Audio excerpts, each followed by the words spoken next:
Nah,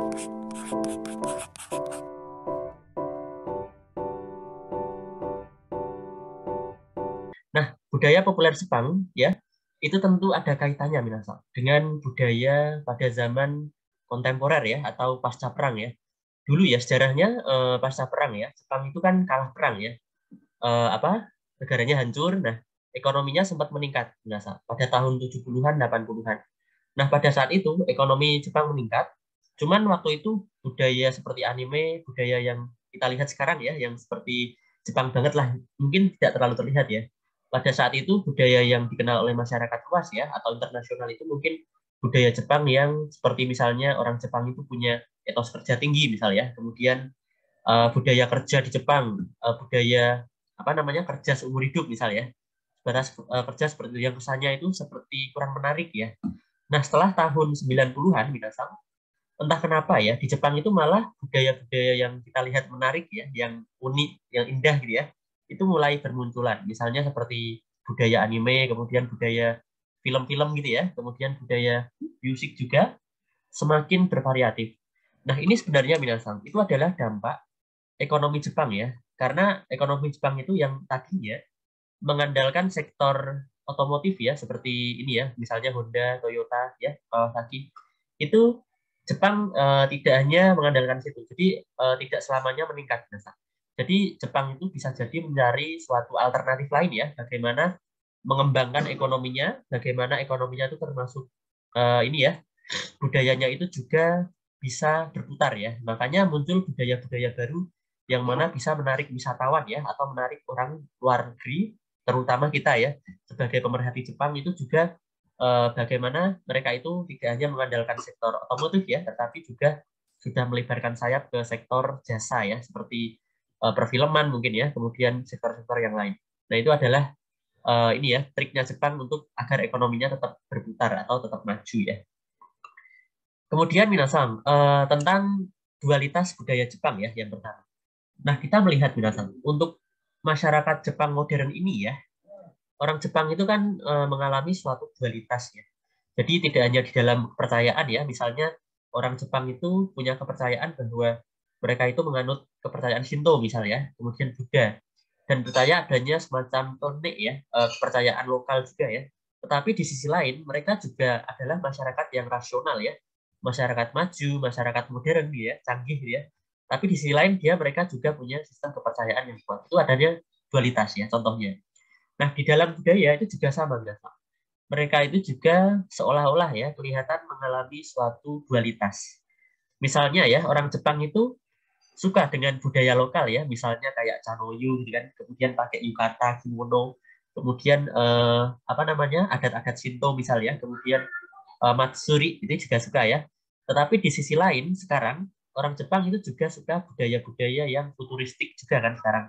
Misalnya seperti teknologi, kemudian anime misalnya, kemudian perfilman dan lain sebagainya. Jadi itu adalah namanya dualitas. Jadi di sisi lain dia itu suka yang tradisional-tradisional, kemudian yang di sisi lain mereka juga suka yang budaya yang modern. Nah modern ini kan kadang nggak asli asli pure dari Jepang ya, bisa jadi mengadopsi budaya dari luar ya, dari barat ini ya. Karena kan waktu itu kan negara yang maju lebih awal itu dari barat atau negara-negara barat ini ya. Nah, kemudian uniknya Minasang, mereka itu selain mengalami dualisme budaya ya, jadi suka ini atau itu tidak gampang lagi ya. Itu mereka tidak ini ya, apa namanya? Memperlihatkan suatu stratifikasi sosial atau kelas sosial ya. Jadi baik yang kalangan bawah maupun kalangan atas, mereka juga sama-sama bisa menikmati Minasang budaya yang tradisional maupun yang modern. Nah, faktornya apa saja? Nanti akan kita bedah ya di dalam kuliah hari ini ya. Nah, kekontrasan budaya ini, Minasang, itu bisa dilihat ya dari dua poin, yaitu budaya elit dan budaya populer ya. Nah, kemudian budaya lokal dan budaya luar ya. Jadi ada dua poin yang bisa kita lihat. Mereka kenapa kok dualisme ya, dualitas ya. Jadi suka ini sama suka itu ya. Jadi dua-duanya juga jalan ya. Nah, yang pertama dari segi budaya elit dan budaya populer ya. Jadi orang Jepang itu seperti masyarakat manapun ya, suatu budaya, suatu kegiatan, suatu hobi atau mungkin suatu kesenian ya itu terkadang itu mencerminkan kelas sosial ya minasan. Misalnya kalau di kita ya nggak sih kalau yang suka musik dangdut koplo itu ada yang mengatakan itu apa ya kelas menengah ke bawah biasanya, ya nggak sih minasan? Kalau di kita ya, Ya yang sih suka ada ya. apa, kesannya gitu ya sih di Hasan. Ya ada yang begitu sih. Ada yang kayak gitu ya mungkin ya. Iya ada yang Olah kayak gitu ya. gitu. Kemudian kalau yang suka kayak musik klasik, kemudian suka apa namanya opera misal ya, drama-drama yang elitis lah, itu adalah orang yang disukai oleh kalangan atas. Jadi kesannya kayak gitu. Jadi suatu kalangan apa ya sosial, golongan sosial itu menandakan ini ya kelihatan atau enggaknya itu bisa dilihat dari budayanya atau dari hiburan mereka ya. Nah uniknya minasan, ini uniknya nih. Orang Jepang itu tidak kelihatan banget mana yang kelas bawah, mana yang kelas atas. Mereka sama-sama merasakan namanya dualisme budaya. Jadi budaya barat dia jalan ya, suka ya, misalnya main piano, kemudian lihat opera itu suka. Tapi di sisi lain mereka juga suka budaya-budaya yang ada di masyarakat pedesaan ya, seperti contohnya Matsuri ya, kemudian apa Kanoyu, Shodo macam-macam lah gitu ya. Nah itu uniknya. Nah apa mereka memang namanya sistem masyarakat ya ada kelas sosial, cuman nggak kelihatan banget kalau Jepang ini ya gitu ya. Nah, kemudian dari masyarakat elit ya, masyarakat kelas atas itu juga terkadang suka dengan budaya-budaya lokal, budaya-budaya yang dinilai ya dari kalangan rakyat ya, kelas bawah. Itu karena ada yang bilang agar mereka itu tidak menunjukkan apa ya kelas sosialnya. Jadi misalnya kalau di Jepang itu ya nggak sih atasan ya saconya itu ngajak bawahannya itu untuk karaoke bareng misalnya ya nggak Minasang kalau Minasang lihat saco Minasang gitu nggak kayak membaru gitu nggak sih biasanya Iya, Sensei, benar sekali. bener sekali ya kadang diajak ke apa nomikai atau apa gitu Iya, jadi kayak tidak ada ini ya tidak ada perbedaan kelas kalau di kita kan kayak orang atasan sama bawahan itu ya kalau mau hiburan ya sendiri-sendiri gitu kan nah Jepang itu mereka sangat membaur sekali nah itu apa alasannya nah kita gali nih unik ya. Nah, kemudian yang kedua ya, mereka juga ini ya, intinya dualisme gitu ya. Kalau orang kalangan atas, dia suka musik tradisional misalnya, kemudian budaya tradisional, tapi mereka juga main golf misalnya, kemudian ikut opera, kemudian main piano macam-macam. Nah, itu namanya dualisme tadi ya. Nah, kemudian cara mereka ya dalam mengadopsi budaya itu jauh lebih informal ya, bersahaja, sederhana, dan membumi ya, cenderung budaya tradisional. Nah, ini tidak memandang nih, kelas atas maupun bawah, sama-sama membaur gitu ya. Nah, ini adalah cara mereka dalam membumi ya, untuk menikmati suatu budaya ya. Nah, kemudian Jepang meskipun memiliki budaya tandingan ya, misalnya di luar negeri kan nggak ada nih budaya yang tidak memperlihatkan Jepang ya. Jadi kayak kita lihat itu ya Jepang gitu ya. Misalnya kalau lihat budaya itu adalah oh pasti dari Jepang gitu kan. Nah, itu adalah budaya tandingan misalnya. Nah, misalnya terbatas tapi mereka bangga terhadap apa ya apa namanya budaya yang mereka miliki. Nah itu bagusnya binatang. Kelebihannya tidak mengenal kelas dan mereka juga punya rasa bangga ya terhadap budaya baik dia lokal maupun yang dari luar negeri ya. Nah kemudian budaya lokal ya dan budaya luar ya binatang. Kita lihat dari perspektif ini juga binatang. Nah jadi tadi kenapa masyarakat Jepang itu begitu dualisme ya, begitu merasakan keduanya, begitu merasakan budaya lokal, budaya orang-orang rakyat jelata misalnya itu juga dinikmati, tetapi juga menikmati budaya luar, budaya yang kesannya elit ya. Nah, kita lihat itu dari ini ya, hasil survei ya, Minasang pada tahun 2009, itu terdiri dari berbagai macam jenis budaya ya, dan hiburan masyarakat, itu mereka lebih paling suka yang mana. Ini tanpa memandang tadi ya, kelas sosial ya tadi ya. Jadi yang pertama mereka suka itu, bisa lihat di tabel ya, itu tentang seni, Minasang. Nah, seninya di sini itu unik. Mereka itu suka seni gaya Jepang, seni lokal ya, tetapi mereka juga suka seni yoga ya, misalnya seni cat minyak barat ya, jadi dari barat bukan asli Jepang itu juga sama, jadi dualisme gitu ya. Nah kemudian yang kedua ini ya dari historical buildings dan remains ya, jadi suatu hal yang berhubungan dengan histori sejarah ya itu suka mereka. Beda dengan kita ya, kalau kita dengan sejarah itu kadang nggak suka ya. Nah itu uniknya mereka ya. Kemudian dan hal makanan ya juga sama Mereka itu kalau makanan ya, itu suka minasan. Masakan Jepang ya, kayak misalnya soyu misalnya. Kalau di minasan makan sehari-hari kan sushi, tempura, macam-macam.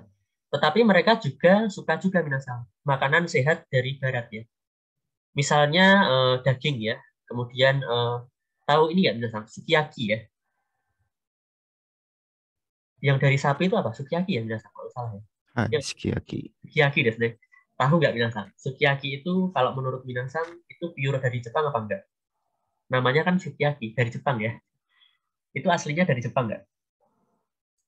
Dulunya saya ngiranya dari Jepang sensei, tapi kemarin udah dijelaskan Iya, yang benar sekali. mengadopsi dari barat. Sebenarnya itu bukan dari Jepang. Karena kan dulu kan orang Jepang kan ini minasan. Apa ya, Buddha ya. Dan apa namanya sistem pemerintahnya juga sangat ketat ya. Jadi kalau makan sapi mereka ya mungkin tidak diperbolehkan mungkin ya.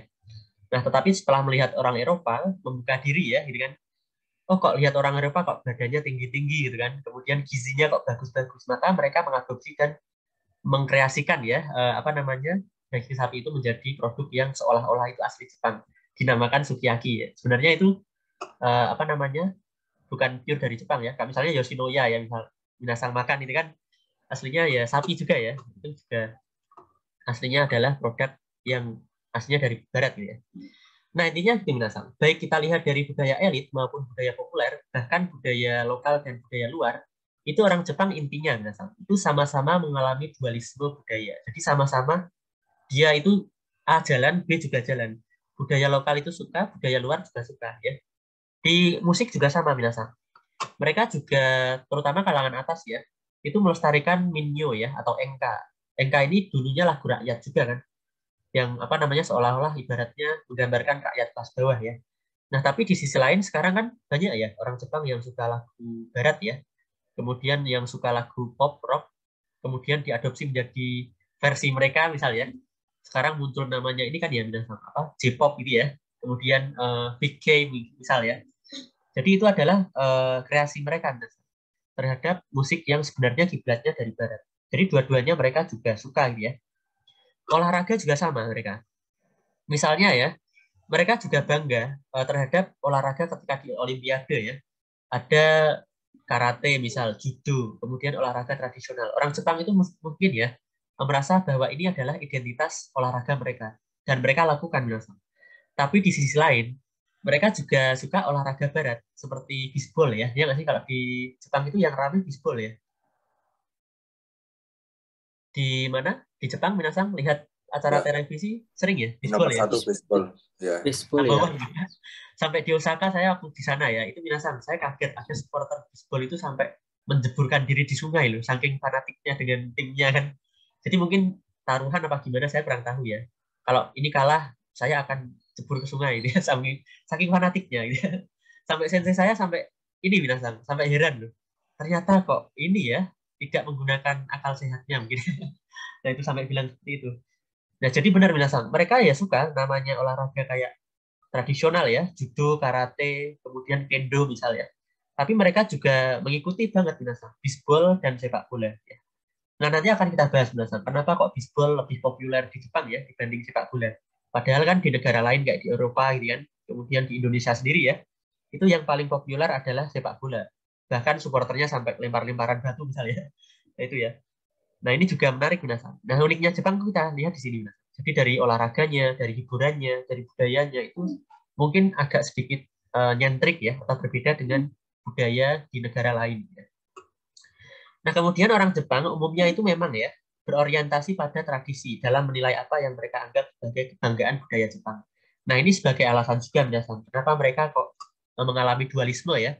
Jadi olahraga yang modern, olahraga dari barat mereka lakukan, tetapi olahraga yang dari lokal, olahraga asli Jepang ya, itu mereka lakukan karena untuk orientasi bahwa kalau misalnya dikenal orang lain ya, bangsa lain, oh ini adalah dari Jepang. Jadi mereka bangga minasang, bisa membawa budaya mereka. Nah, pertanyaannya minasang, bagaimana dengan kita Indonesia? Kita ada nggak sih olahraga misal atau mungkin tradisi yang asli kita ya? Contohnya apa ya? Pencak silat sensei. Nah, itu pencak silat. Nah, itu kita kalau dibanding orang Jepang, ini nggak berasa. Beda nggak? Mereka itu rasa bangganya ya dengan kita itu sama nggak sih minasan? Atau perlu kita tingkatkan ya kalau kita ya? Kok kayak saya lihat kok mereka ini ya, dua-duanya jalan gitu. Olahraga tradisional jalan, olahraga modern juga jalan ya. Atau gimana sebenarnya fakta di sana minasan? Ini saya perlu juga melihat fakta yang sebenarnya ya. Kalau ini kan dari buku ya minasan. Atau kita masih kurang atau bagaimana sebenarnya dalam rasa bangga terhadap olahraga lokal kita ya minasan. Kalau kita udah cukup bangga Sensei menurut saya. Kalau di kota saya itu imbang Sensei. Jadi ada yang peminat seperti karate, olahraga dari luar. Terus juga banyak juga Sensei yang lebih bangga dia pakai olahraga dari lokal juga masih banyak Sensei. Oh gitu ya Sarsan ya. Berarti mirip ya atau hampir sama dengan Jepang ya berarti ya. Ya benar sekali ya Sarsan. Saya lihat juga ya banyak juga kayak semacam komunitas karate misal ya di Indonesia. Kemudian komunitas taekwondo juga sama ya dari luar kan itu ya. Tapi juga ada komunitas pencak silat ya minasan. Saya lihat di jalan-jalan itu ada kayak ini minasan stiker di mobil gitu kan. Ya nggak sih? Pernah lihat nggak? Misalnya apa gitu. Stiker di mobil itu ini komunitas pencak silat gitu. Komunitas bela diri yang ada bintang-bintangnya itu loh. Apa itu yang bener itu? Pernah lihat nggak minasan? Ya paling banyak mah PSHT Sensei kalau iya. di Indonesia. Nah itu kayak PSHT misal ya. Ya berarti ya mungkin bisa dikatakan sama minasan. Kita dengan orang Jepang ya dalam hal budaya mungkin bisa sama. Kita sudah mulai sadar ya akan adanya budaya lokal seperti misalnya kalau di Jawa itu wayang misal ya, kemudian tari-tarian itu bagaimana tetap dilakukan juga. Jadi sama-sama kita mengikuti budaya barat misal ya, tapi untuk budaya lokal juga sama. Nah mungkin untuk yang kekurangannya ya kadang kita itu saling salah paham ya. Jadi orang yang suka barat itu dianggapnya tidak mengikuti budaya lokal gitu ya. Jadi kayak apa ya, nggak suka budaya lokal gitu kan. Nah padahal kan bisa jadi orang itu kan dua-duanya juga suka. Ya nggak sih binasang. Misalnya saya nih suka budaya Jepang, tapi kan juga suka budaya lokal misalnya kan. Atau mungkin orang lain ya. Ya. Oke, jadi intinya gitu binasang. Orang Jepang intinya mengalami dualisme ya dalam budaya dan bisa dilihat dari budaya elit maupun budaya populer dan budaya lokal maupun budaya luar ya. Nah, kemudian budaya massa di Jepang atau mass culture ya di Jepang ya. Nah, budaya massa ini adalah budaya yang syarat akan adanya komersialisasi.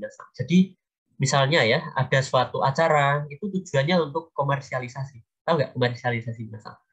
Kayak apa ya? Mencari apa keuntungan ya nggak sih? Nah, jadi budaya massa ya benar ya, keuntungan ya. Di Jepang itu sangat pesat juga binatang. Misalnya ya, kalau di Jepang itu ada acara hiburan gitu kan, kemudian apa namanya acara tren mode gitu kan, acara teknologi itu syarat banget dengan adanya komersialisasi. Ya saya rasa ini tidak hanya di Jepang ya, di Korea juga sama kan sekarang ada namanya K-pop misalnya, boybandnya ini kan itu juga sama komersialisasi bahkan menyumbang ini ya sekitaran hampir 1% PDB negara itu namanya BTS misal ya itu kan apa ya suatu komersialisasi juga sebenarnya benar. Nah, di Jepang juga sama. Nah, jadi secara pengertian ya, budaya massa atau komersialisasi ini adalah budaya yang terus-menerus diproduksi sebagai proses masyarakat modern. Yang mana penduduknya ini terautomatisasi ya, dan rentang terhadap barang dagangan ya, dan informasi yang diproduksi secara massal yang disebarkan oleh media massa. Nah, jadi di balik itu minasang, selain komersialisasi, media massa itu juga punya peran yang sangat signifikan terhadap budaya itu. Mungkin kalau zaman dulu ya, orang Jepang itu mengikuti budaya mereka ya, dengan melihat matsuri, mengikuti acara budaya, misalnya Chanoyu, itu hanya sebatas kalangan mereka. Tanpa adanya media massa ya, jadi mereka bisa berkumpul kepada orang-orang desanya misalnya. Nah sekarang, apa-apa harus ditampilkan di media massa, dan bahkan dikemas ya, supaya orang-orang itu tertarik ya, dan mau mengikuti budaya massa itu, atau budaya komersialisasi itu. Nah ini sebagai kekuatan ya yang melibatkan semua orang melalui media massa atau dengan kata lain ya jadi semuanya itu sudah termedia massa lah namanya gitu ya. Misalnya nih nomor 1 ya budaya hiburan di TV dan radio. Minasan kalau pagi sering nonton acara hiburan di Jepang nggak Minasan? Contohnya apa? Acara hiburan NHK apa sih? NHK ya itu ada acara hiburannya. di SSG di Jepang? Iie suitetei desu ka, sensei. Suitetei, Oh itu iya itu saya Yang suka tahu juga. nggak tuh? Ya yang itu, yang Mas Lukman bilang. Suitetei, Iya iya. suka. Itu gimana ceritanya? Saya nggak ngikutin kalau itu. Ya seperti monggo Mas Lukman dijelaskan. Gimana? なんか日本人の日常生活に覗くみたいなストーカ Nihon Jinno Seikatsu. Iya Sensei. Jadi di apa ya? Misalnya di stasiun terus ketemu orang Jepang. Nah, itu nanti di interview kita apa si pembawa acaranya itu nanti bayarin taksi sampai ke rumah, tapi sebagai gantinya kita boleh nggak ngepoin rumahnya seperti itu Sensei. Jadi kehidupannya kayak gimana gitu. Mirip ini ya. Kalau di kita itu biasanya dibuat konten YouTube ya mungkin ya. Seperti itu mungkin Sensei. Iya, sensei. Oh, sampai ini ya, lihat Jadi, trennya rumahnya kayak gimana, dalamnya kayak gimana gitu ya. jadi Iya. menariknya ini sensei kan orang Jepang kadang ada yang kan orang Jepang ada yang memang gimana ya ada yang suka berkeluarga dan ada yang suka menjalin hubungan tapi tanpa hubungan ikatan gitu. Lah itu kayak di situ kan si interviewnya itu berani saya maksudnya menanyakan kadang beberapa pertanyaan yang memang sedikit privacy. Mungkin di situ sudah ada perjanjian antara si wartawannya dengan apa namanya dengan si orang yang diwawancaranya. Cuman di situ serunya itu kadang seperti itu. Yang orang yang punya apa kadang pas beneran namanya orang pulang dari minum-minum, kadang ada masalah di situ juga kadang dibahas. Ceritakan. Oh. Ya diceritakan. Jadi menariknya itu benar-benar melihat orang Jepang dari dua sisi. Jadi ada yang orang yang berkeluarga kayak seperti orang Indonesia gitu, mestinya suka berkeluarga, punya anak, yang orientasi hidupnya itu hampir sama dengan umumnya orang Indonesia, tapi ada juga yang memang dia memang beda gitu. Ada yang mulai apa namanya, ada yang kayaknya menurut saya hubungan pacaran itu nggak harus terikat dengan satu orang, bahwa bahwa dengan beberapa orang pun itu nggak jadi masalah. Ada yang sampai berpendapat seperti itu. Jadi Oh. benar-benar serunya itu melihat sudut pandang cara berpikir orang Jepang dari banyak sisi itu mungkin. そうですか、Lukman-san. Arigatou gozaimasu nih. Iya iya. Information. Oh iya ya, menarik ya. Ini mungkin bagi kita yang orang Indonesia yang mungkin ada perbedaan ya, meskipun sama-sama orang Timur ya, suka dengan budaya lokal macam-macam, tapi ada perbedaan ya. Mungkin di sana kan lebih bebas ya, lebih apa? Mungkin nggak seketat kita lah gitu ya. Nah itu bisa memberikan informasi di balik itu seperti apa dalam kehidupan pribadi ya. Jadi privasi pun itu juga diceritakan ya atas dasar ini ya apa namanya persetujuan ya Lukman Sang ya. Nah ini menarik ini Lukman Sang. Ini juga bagus. Iya, Apalagi dengan tujuan kita bisa belajar dari mereka ya. Bukan berarti meniru loh ya Lukman Sang. Terus kita meniru gitu ya, jangan ya. Jadi kalau misalnya ya untuk studi ya, apalagi kita sebagai mahasiswa Jepang ya, pemerhati Jepang ini sangat menarik ya. Oh ternyata ada ya kehidupan orang Jepang yang seperti itu ya. Selamanya itu nggak hanya terikat oleh keluarga seperti yang diceritakan di Shinchan mungkin atau di apa Doraemon ya. Itu nggak mesti ya. Terkadang ada juga ya kan ada yang di perusahaan saya aja maksudnya orang tersebut ya. Iya. Dia ini berumur 40 tahun itu belum nikah. Terus ya katanya kan ya dia bilang ya Irana ini kan. Itu sensei. Belum nikah tapi sudah ini mungkin. Kawin udah mungkin itu. Nah, itu. Ini kan kayak tadi ya yang ceritakan Lukman Sang, bisa jadi kan di dalam rumahnya mungkin kehidupan privasinya ya tanpa ada ikatan dengan orang lain, tapi seperti rumah tangga itu juga bisa, kan juga menarik nih. Nah karena kan prinsipnya beda juga Mas Sang. Sana kan apa ya, selama tidak merugikan pihak yang lain itu nggak apa-apa kan, ini ya liberal ya di sana ya, bebas kan. Mungkin dari sistem budaya, sistem keagamaan mungkin ya berbeda ya. Di sana itu kan juga ini ya, agama pun juga hanya sebatas kepercayaan ya, semacam apa ya, benar-benar tidak sesuatu yang ada suatu larangan yang kita harus patuh gitu ya. Jadi apa ya? Sekarang juga liberal juga ya. Ya. Nah, ini menariknya kan juga bisa ini ya dibuka atau diceritakan yang mana seolah-olah kita melihat orang Jepang itu kan pemalu ya. Ibaratnya privasinya harus dijaga. Tapi selama ini yang kita lihat itu ternyata nggak selamanya benar. Terkadang juga bisa ya diceritakan dan apalagi minasan tujuannya untuk ini ya budaya masa di Jepang. Otomatis bisa jadi ya Lukman Hasan. Mereka mau diwawancarai tapi mereka juga dapat ini kan imbalan siapa tahu kan. Kemudian iklan-iklan yang di TV kan juga bayar acara tersebut. Kalau acaranya itu bisa menguak fakta, menguak apa namanya suatu perspektif baru ya, suatu hal yang menarik, otomatis kan bisa jadi menjadi suatu hal yang komersil ya nggak sih? Apalagi acara TV ya, mesti kan dibiayai oleh ya kan. Nah ini namanya budaya masa depan. Jadi ya Lukman, sekarang kan karena sudah zaman berkembang, zaman semakin modern, masalah otomatis juga semakin kompleks binasa. Kehidupan masyarakat juga semakin kompleks.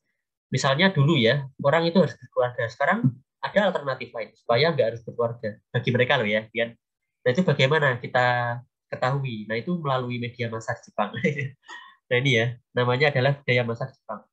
Nah kemudian pers populer ya, acara gosip ya, itu juga mungkin menjadi suatu budaya massa di Jepang ya. Acara-acara gosip, kalau di kita juga sama sih sebenarnya ada ya. Entertainment, apa artis-artis itu ya, digosipkan jadi acara ya. Tujuannya untuk komersialisasi, meskipun isinya paling gitu-gitu doang gitu ya. Kemudian budaya mode, tren ya. Barang-barang massal, misalnya ya, barang-barang yang sekarang lagi tren itu apa ya, kemudian di-share. Ada nggak binasa? Kalau di TV Jepang itu nampilin kayak produk Jepang, kemudian dipromosiin gitu ya. Sering lihat nggak kayak gitu? Kemudian didramatisasi ya, misalnya alat apa gitu. Sugoi desu ne. Gitu ya. Jadi seolah-olah ada sih. Apa? Sering. Biasanya lebih ke produk pertanian mungkin sih sama karena mungkin bagi mereka kalau bisa menanam mangga, semangka sampai dengan harga 20 mang gitu mungkin bagi mereka itu bahkan sampai dikompetisikan Sensei. Biasanya per musiman itu ada Sensei. Wah, menarik ini. Biasa. Bisa jadi referensi di kita sebenarnya. Kenapa pertanian kita? Iya. Nah itu. Kayak Karena misalnya ya Jepang terkenal bukan negara pertanian ya Sensei. Lahannya harus memakai lahan khusus gitu Sensei. Jadi kalau setiap musim apa gitu, khususnya musim panas, terus kemudian ada lomba menampilkan hasil pertanian, biasanya itu yang paling sering itu melon dan semangka. Itu harganya bisa sampai puluhan juta atau bahkan mungkin ratusan juta dilelang gitu Sensei. Nanti itu yang melelang artis, masyarakat kaum atas gitu Sensei. Nanti gitu ada ya? itu apa realisasinya. Iya. Oh, so Siska. Menarik ya. Nah, kalau ini dia Sang, mungkin ada kaitannya dengan kebutuhan orang Jepang ya. Karena ini dia Sang, sebenarnya ya untuk minasang yang lain ya, fakta kata orang Jepang sih 70% makanan bahan makan Jepang itu adalah impor minasang. Tidak asli dari apa? Jepang ya. Pisang aja impor loh. Apalagi ini ya dia Sang. Di sana pertanian saya pernah diajak ini ya homestay saya ya, itu punya sawah. Itu sawahnya kecil banget minasang. Mungkin berapa petak ya, kalau di kita itu mungkin untuk 2 kapling perumahan mungkin ya. Tapi uniknya di sana itu kayak jeruk ada, kemudian apa namanya timun ada, mame ada, lengkap loh malah. Nah itu kan mengandalkan juga teknologi juga ya biasa. Dan ini bagus untuk apa ya inovasinya itu di dalam acara TV ya, dalam budaya masa ini dilombakan ya biasa malah ya sekarang. Nah ini kan bisa jadi sebagai benar ya dilombakan. Jadi kayak motivasi orang Jepang supaya bisa mandiri ya dalam hal pertanian, ini bagus. Ini malah kalau saya nilai sih sebagai arah yang positif ya. Nah, apa biasa dengan memanfaatkan nggak apa-apa artis misal ya, influencer gitu ya. Kalau di kita kan ada YouTuber ya, itu untuk sekalian ini ya biasa sebagai promosi pertanian juga kan. Ternyata di sana juga nggak kalah. Ada semangka yang kotak misal ya, harganya sampai puluhan juta misal. Iya, ya. Jadi ya ini juga bisa jadi biasa. Di balik itu juga sebagai budaya massa atau budaya yang komersil juga. Bisa jadi dia sang ini lomba, ya sih lomba, tapi di balik itu mereka juga cari untung ya. Di acaranya dia dapat iklan ya nggak sih?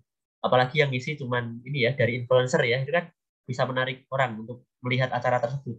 Kemudian positifnya yang kedua bisa untuk meningkatkan motivasi masyarakat Jepang untuk ini ya, inovasi pertanian gitu ya. Nah, kemudian budaya teknologi tinggi ya. Ini dari dulu sih Jepang itu kadang kan menampilkan ini ya teknologinya gitu ya. Dulu ada Sony Walkman misal, itu kan pada zamannya kan sangat luar biasa ya. Kok ada alat musik bisa dibawa kemana-mana gitu ya. Nah, sekarang lebih ke digital-digital ya, komputer bisa. Mungkin ya bisa lihat di acara-acara TV ya, itu juga menampilkan produk-produk baru, bahkan menawarkan diskon ya kadang ya. Nah, itu juga sebenarnya di balik itu mereka juga tujuannya adalah untuk komersialisasi, untuk mencari keuntungan ya Minasa. Nah, kemudian yang terakhir budaya tradisional yang dikomersialkan ya. Contohnya ya, budaya lokal Jepang kayak misalnya Ikebana ya kan. Kemudian yukata, kemudian chanoyu misalnya, budaya tradisional. Itu dibikin semacam demonstrasi, kemudian diiklankan ini ya, dipromosikan lewat media massa, dikemas dengan bagus gitu ya. Wah, ini Jepang banget ya. Itu bisa jadi Minasa sebagai budaya massa. Jadi budaya tradisional itu nggak kayak dulu Minasa. Kalau dulu kan jadi tradisi ya, jadi kegiatan turun-temurun di masyarakat. Nah, sekarang tidak hanya sebatas kegiatan turun-temurun, tapi sekarang juga dijadikan ke arah pokoknya harus menguntungkan ya bagi ekonomi juga ya Minasa. Nah, ini menariknya di sini ya. Mungkin tergantung kitanya. Kita sebenarnya bisa Minasa. Di Indonesia kan banyak tuh budaya-budaya lokal ya, budaya-budaya tradisional ya. Itu lebih dikemas lagi Minasa. Dikemas, kemudian dipromosikan dan digunakan untuk menarik wisatawan asing ya, itu juga bisa.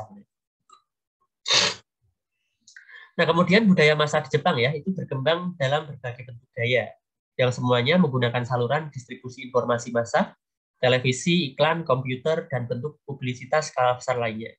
Ya intinya inilah antara budaya massa yang mana menguntungkan untuk komersialisasi ya, itu tidak lepas dengan adanya media massa. Ya, jadi media massa itu sangat punya peran ya dalam mengembangkan budaya Jepang ya untuk yang sekarang. Nah, kemudian hiburan yang ramai di Jepang, Minasang. Yang pertama pachinko ya. Minasang sering lihat ya, mesti ya di setiap sudut kota kan ada pachinko ya. Ada yang pernah main nggak, Minasang? Di sini pas libur gitu. Div ngaku Div. Aku ayo. Saya Sensei. Oh ya, nggak apa-apa. Ini untuk apa ya, menghilangkan stres ya. Untuk hiburan ya. Ya, pachinko Minasang. Ini juga komersialisasi sebenarnya Minasang. Karena kan ini sebagai bagian dari ini ya, perputaran uang di Jepang ya. Pantas di sana laris banget ya. Banyak orang dewasa, saya kaget kok, siap kan niatnya mau ke book off ya. Kalau saya nggak pernah main sih. Mau masuk bingung cara mainnya gimana sih kan. Masukin bola ya nggak sih cara mainnya? Iya, betul. Ya. Ya itu saya ya sedikit tertarik sih mau ke sana, cuman nggak sempat aja, malah ke book off ya. Nah, itu menarik Minasang. Ini mungkin hiburan ramai di Jepang ini banyak sekali di Jepang. Tetapi pertanyaannya, di negara lain, pachinko malah jarang. Tidak ada malah. Di kita malah tidak ada tuh pachinko. Nah, ini kenapa alasannya ya? Menarik ini. Nah, kemudian ini menjadi hiburan nasional yang bahkan dinikmati oleh 10% ya populasi orang dewasa di Jepang ya. Dengan sekitar 9 juta orang di seluruh Jepang menikmati permainan pada tahun 2017. Jadi 9 juta, berapa persennya? 10%-nya orang Jepang ya, itu pada main pachinko. Mungkin kalau buat ibu-ibu mungkin jarang ya. Tapi untuk bapak-bapak yang sambil ngerokok gitu kan, sambil geteh gitu kan, ngopi, main pachinko. Nah, ini jika menang cara mainnya ya, itu mesin pachinko katanya ya, membayar jumlah besar bola kepada pemain. Nah, pemain dapat menukarnya dengan hadiah seperti coklat dan rokok. Tapi faktanya ya nggak sih? Hadiahnya itu bisa ditukar dengan duit nggak? Tadi siapa? Lukman Sang ya? Alvar Sang? Diva Sang? Duit Sensei, bukan coklat dan rokok. Duit Sensei. Iya, kalau secara laporan katanya nggak bisa untuk ditukar duit loh sebenarnya. Ini pertanyaan nih. Tapi faktanya bisa duit nih.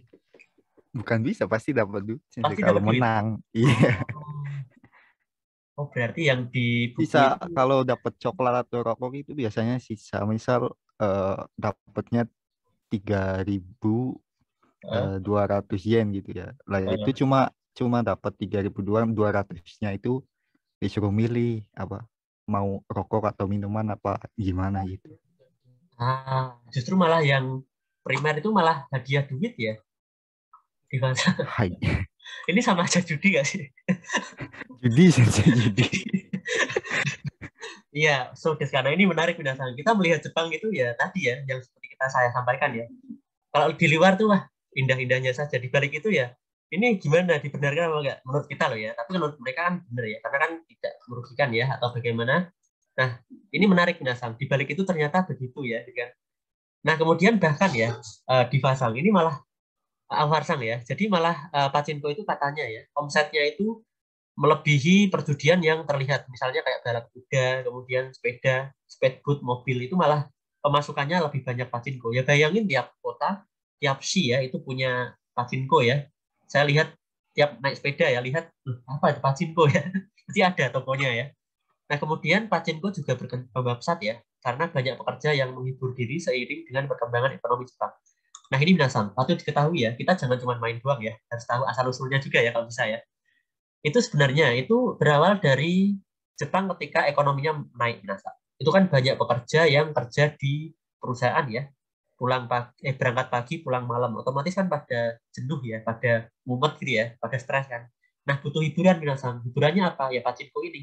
Nah, Pachinko ini dinilai cocok dengan culture mereka ya, karena ini mengacu adrenalin ya. Ya nggak sih, Alvarsang mainnya itu adrenalin banget ya sih, kayak kita harus menang, harus apa ya, kayak bersaing gitu ya nggak sih sama orang. Iya, iya. Nah itu, Kalau kalah duitnya hilang. nah itu ya kayak judi lah nggak pasti.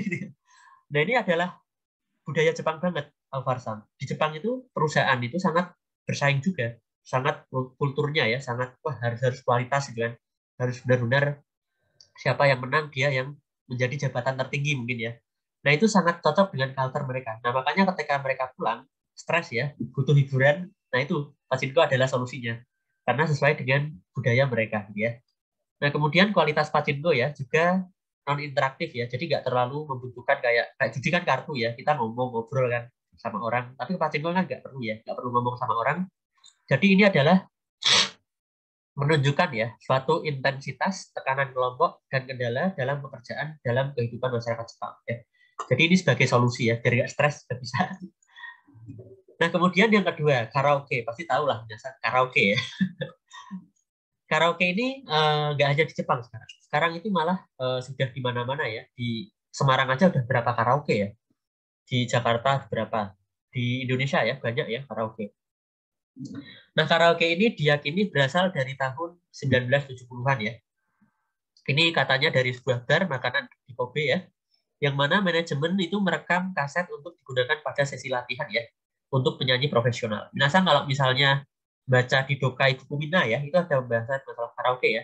Katanya sih itu memang dari Jepang ya asalnya. Jadi ada musik gitu kan, dan vokalnya dihilangin, kemudian bisa kita gunakan untuk menyanyi gitu ya, karaoke. Nah, pada tahun 1976 ya, sebuah perusahaan elektronik mulai menjual mesin yang disebut karaoke 8 ya, yang memilih pita cartridge ya, 8 lagu yang berisi 4 nada.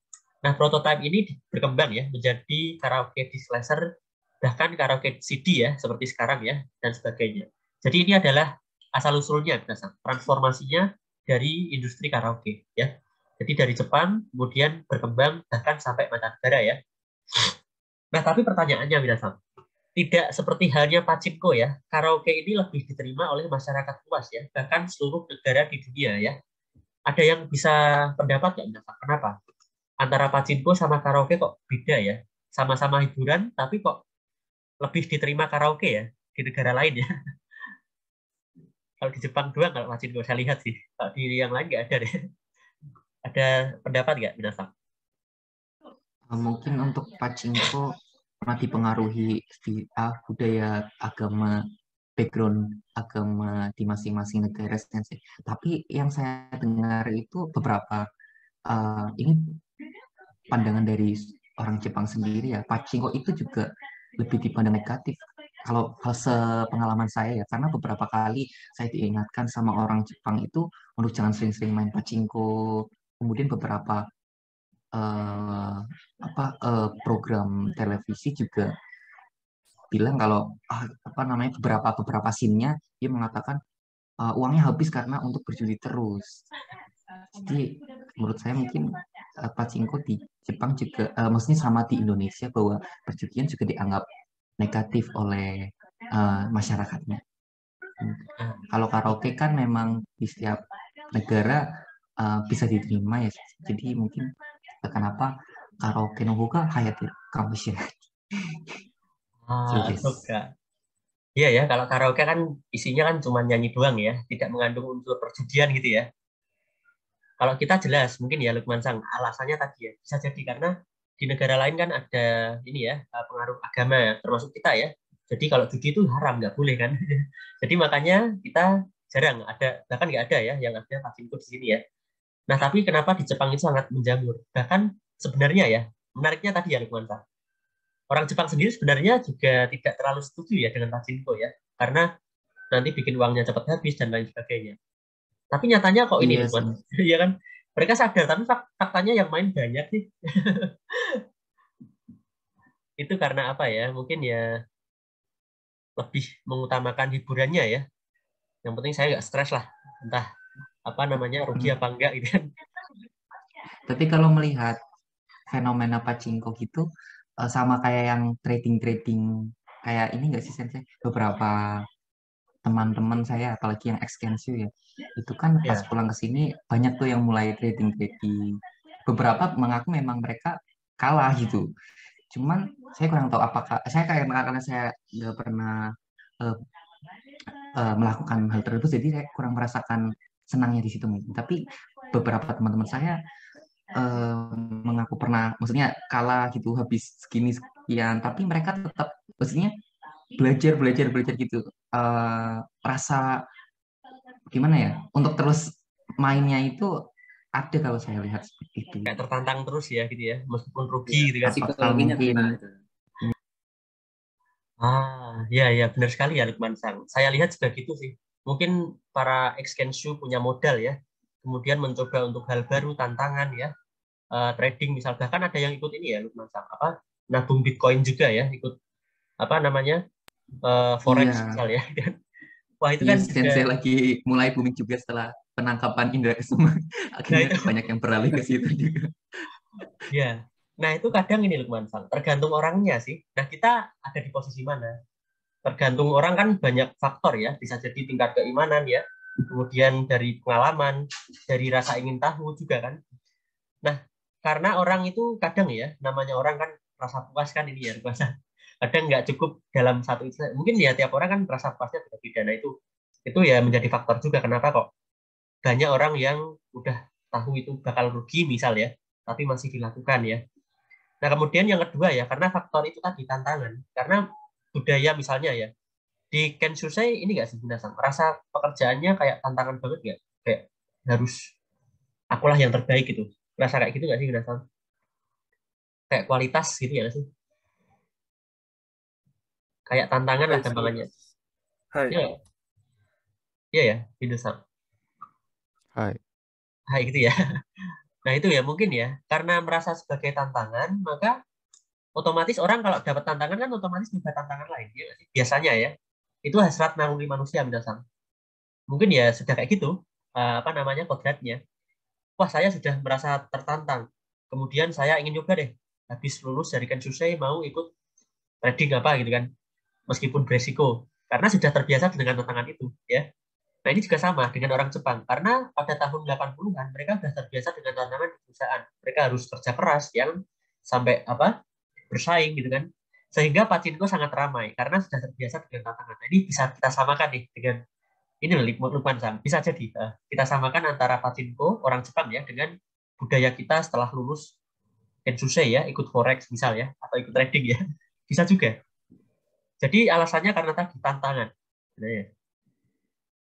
Nah karena tantangan itu orang kan merasa nggak puas ya. Nah itu tergantung orangnya sih, sejauh mana kita merasa puas dengan hasil yang kita lihat. Ya yang penting ya kalau saran saya kalau bisa Minasang harus tetap rasional ya, jangan sampai ikut tantangan tapi kok sampai nggak rasional gitu kan, sampai rela mengeluarkan modal banyak hanya untuk taruhan, jangan ya. Di agama juga tidak dibenarkan ya, itu kalau saya sih. Tapi kalau untuk Minasang ya mungkin lebih tahu lah. Nah kalau bisa ya jangan ya kalau saya sih. Oke, kemudian ini ya, yang terakhir karaoke ya, itu tetap mempertahankan eksistensinya ya, meskipun di sana terkenal, di Jepang juga terkenal ya, dimanapun terkenal, tapi tetap namanya hiburan kan musiman ya. Nah, jadi kayak bar karaoke itu harus bisa mengikuti perkembangan zaman ya, jadi musiknya itu diupdate misal, Saya lihat di karaoke di sini ya, kadang kok musiknya nggak update ya. Nah ini takutnya bisa mempengaruhi minat masyarakat ya untuk ikut karaoke. Nah namanya hiburan kadang kan gitu ya, tidak ada namanya yang abadi ya, tetap kita harus bisa mempertahankan, bisa menjaga ya bagaimana tetap orang itu berminat ya terhadap hiburan yang kita lakukan gitu ya. Nah ini menarik Minasan, antara pachinko dan karaoke ya, ini sama-sama dari Jepang sebenarnya. Cuman tadi ya, kenapa kok lebih diminati karaoke dibanding pachinko? Pachinko diminati tapi hanya di Jepang. Ya karena tadi ya, banyak norma yang berbeda di masyarakat, seluruh dunia ya, kemudian faktor agama. Ya kemudian yang terakhir tadi ya, tantangan ya. Jadi karena itu, pengaruh tadi Minasan, tahun 80-an, 90-an, orang Jepang itu kan pekerjaan idaman kan di kaisha ya. Jadi mereka harus kerja keras ya, tantangan banget. Jadi mereka bagaimana cara untuk menghilangkan stres ya, itu pachinko adalah solusinya ya. Nah kemudian kalau makin stres lagi malah tambah stres ya kalau kalah ya. Iya sensei. Ya itu kalau kalah. Tapi kan namanya orang ya, kadang kan apa ya, harus kalah. Yang penting siapa tahu menang. Jadi kayak ya itulah bisikan-bisikan. Terus aja ya, psikologinya kena nanti kayak gitu. Iya, nah itu masalahnya. Nah itu makanya kita harus pintar-pintar harus bisa mengontrol diri ya, jangan sampai kita itu terjerumus ya dalam suatu kerugian yang besar ya. Sebagai mahasiswa Jepang harus kritis juga ya, misalnya diajak temen. Saya pernah loh diceritain tukang cukur di daerah saya, dia itu kerja di Korea Minasan. Itu dia itu gaji per bulan bisa sampai 2 juta loh katanya. Kalau di Kenshusei berapa? Mungkin 20 ya Minasan, atau berapa kalau di Kenshu rata-rata deh mungkin. Kalau Kenshu itu 12, 13 nih, 11, 12, 13 mang gitu kan. Masih belasan ya. Jadi hambungnya Nihonjin ya, Tokute ya. Iya. Suka. Tapi ya itu ya Minasan, kalau bisa tetap hebat ya dengan melihat segitu kelihatannya banyak di Indonesia, tapi kita lihat di Jepang apakah banyak kan? Nah di Korea katanya gitu Minasan, sampai 32 juta ya per bulan. Banyak loh. Iya sampai segitunya. Dulu soalnya saya juga sebelum ke Jepang mau ke Korea juga soalnya, jadi tahu gaji pokoknya itu 2017 itu 17 juta. Terus kalau dapat sama lembur sampai ke 30, 35 juga dapat. Kenapa kok malah ikutnya malah Jepang gitu kok nggak jadi Korea? Kan lebih banyak tuh. Dulu Korea itu 2 tahun saya belajar bahasanya, terus karena tesnya itu setahun sekali, setahun sekali. Jadi ya Jepang yang lebih dulu ya saya kritik. Gitu, dari ini ya segi tesnya mungkin ya lebih kayak jelas Jepang ya. Iya, karena kan itu TKI kalau Korea. Jadi gimana ya? Saingannya juga banyak banget. Ujiannya setahun sekali, saingannya juga seluruh Indonesia. Gitu. Ya sih katanya tetangga saya juga gitu ini sama. Kalau Jepang itu ini ya, kalau misal seleksi, kalau misal keterima enggak ya enggak ini. Kalau Korea kadang kan ini ya, kayak ngambang nggak sih kadang ya? Iya benar, sampai ya kan sandingnya itu ada yang 2 tahun, 3 tahun baru. Iya, nah itu. Tapi ya kalau misal sukses ya bisa jadi lebih malah gajinya, karena ini di Jepang itu kan statusnya sebenarnya Minasan kan nggak kerja ya, tapi kenshu ya, pemagang. Dari statusnya beda. Tapi nggak apa-apa Minasan. Untuk pengalaman yang penting kan, mumpung masih muda kan, yang dilihat jangan statusnya dulu, tapi pengalaman ya. Nah itu katanya yang kerja di Korea itu gajinya sampai 32 juta, bahkan ketika pulang itu bisa sampai miliaran ya katanya ya. Nah tapi masalahnya dia ikut judi Minasan katanya. Judi sampai habis MM-an ya, jadi pulang itu nggak bawa apa-apa, cerita kayak gitu. Saya kaget loh. Ya itu karena kita kadang punya uang banyak, punya modal, tapi tergiur Minasan dengan kesempatan untuk bisa dapat uang lebih banyak lagi. Ya itu hati-hati Minasan. Jadi Minasan kalau nanti habis pulang punya modal nih, punya uang ya, itu juga hati-hati ya, jangan sampai sembarang milih trading, kemudian milih suatu, apalagi judi jangan ya kalau bisa ya, karena itu tidak diperbolehkan ya. Trading yang nggak jelas itu jangan sampai. Jadi hati-hati Minasan. Karena bisa jadi mangsa ya, orang yang punya modal dikit gitu kan jadi mangsa untuk orang yang tidak bertanggung jawab ya, bisa jadi ya. Ya Minasan. Jadi Kyoskete nih, Pachinko. Ya itu orang Jepang pantas ya, kok bisa ini ya Lukman San lagi ya. Malah pesen nggak boleh ya kalau bisa. Iya sih. Tapi kalau karaoke juga gitu sih, karaoke yang kayak Jepang sama Indonesia gitu aja.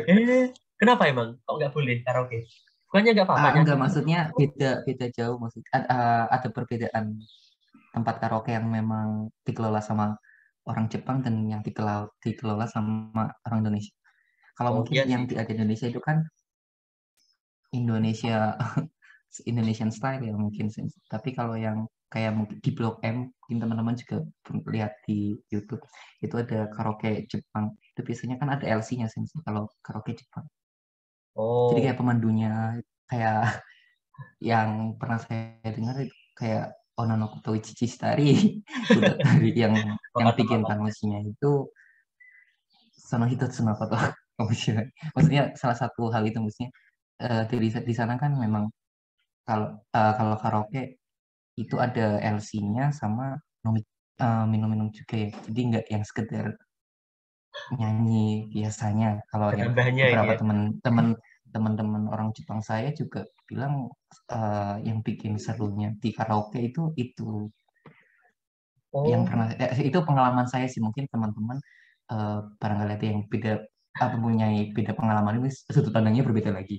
Cuman kalau di Indonesia yang di Blok M itu memang disebut juga The Little Tokyo ya. Maksudnya memang di situ semua pusat hiburannya itu memang wafu apa Japanese style sensei. dari sabisunya manajemennya benar-benar Jepang ya kalau di Betul. Blok M ini Memang ya. memang yang mengelola orang Jepang, cuman LC-nya orang Indonesia. Hmm, cuman beda gitu doang. Tapi untuk manajemennya mungkin sama kayak di Jepang gitu ya. Iya, banyak juga lowongan itu sensei Japanese speaker buat apa jadi manajer di situ. Biasanya nyari ekstensi yang berminat, mungkin barangkali ada yang berminat untuk jadi pengelola di situ. Itu banyak lowongan di situ. Ikimasyo. Dozo, Windu-san. Yomiyaru. Iya. Halal. Naruhodo Nah, sih, ne. soalnya saya juga di sini pernah diajak karaoke sama satu di sini itu beda banget dengan karaoke yang ada di Indonesia. Susah. Jadi intinya ini ya, karaoke di Jepang sama Indonesia, meskipun di Indonesia juga ada ya di Little Tokyo tadi ya, Blok M ya. Itu dari segi manajemen beda ini ya gitu ya. Dan bahkan Iya, inti sensei. dari karaoke itu juga beda kadang. Tujuannya itu nggak semata-mata karaoke, tapi sebenarnya tambahannya itu, sabisu yang lainnya itu ya. Ya karena kita ya dari tiap orang kan punya manajemen yang berbeda ya, tiap negara berbeda. Tapi pada hakikatnya sebenarnya intinya karaoke ya itu nyanyi lah, masa kayak yang lain. Tapi nggak tahu sih kalau untuk itu ya ternyata ada ya Lukman Sang yang ternyata ada tambahannya lah selain karaoke itu tadi ya. Cuman kalau sampai yang mohon maaf ya sensei, cuman Eh, kalau sampai ke yang mengarah ke hal-hal yang tidak diinginkan kayak misalnya skinship itu kalau di Jepang sendiri rata-rata sih LC-nya itu memperbolehkan. Cuman kalau untuk yang lebih dari itu biasanya mereka menolak. Memang di situ yang membedakan antara apa namanya memang dia itu pengen apa ya kayak antara prostitusi dan ini tuh memang beda gitu.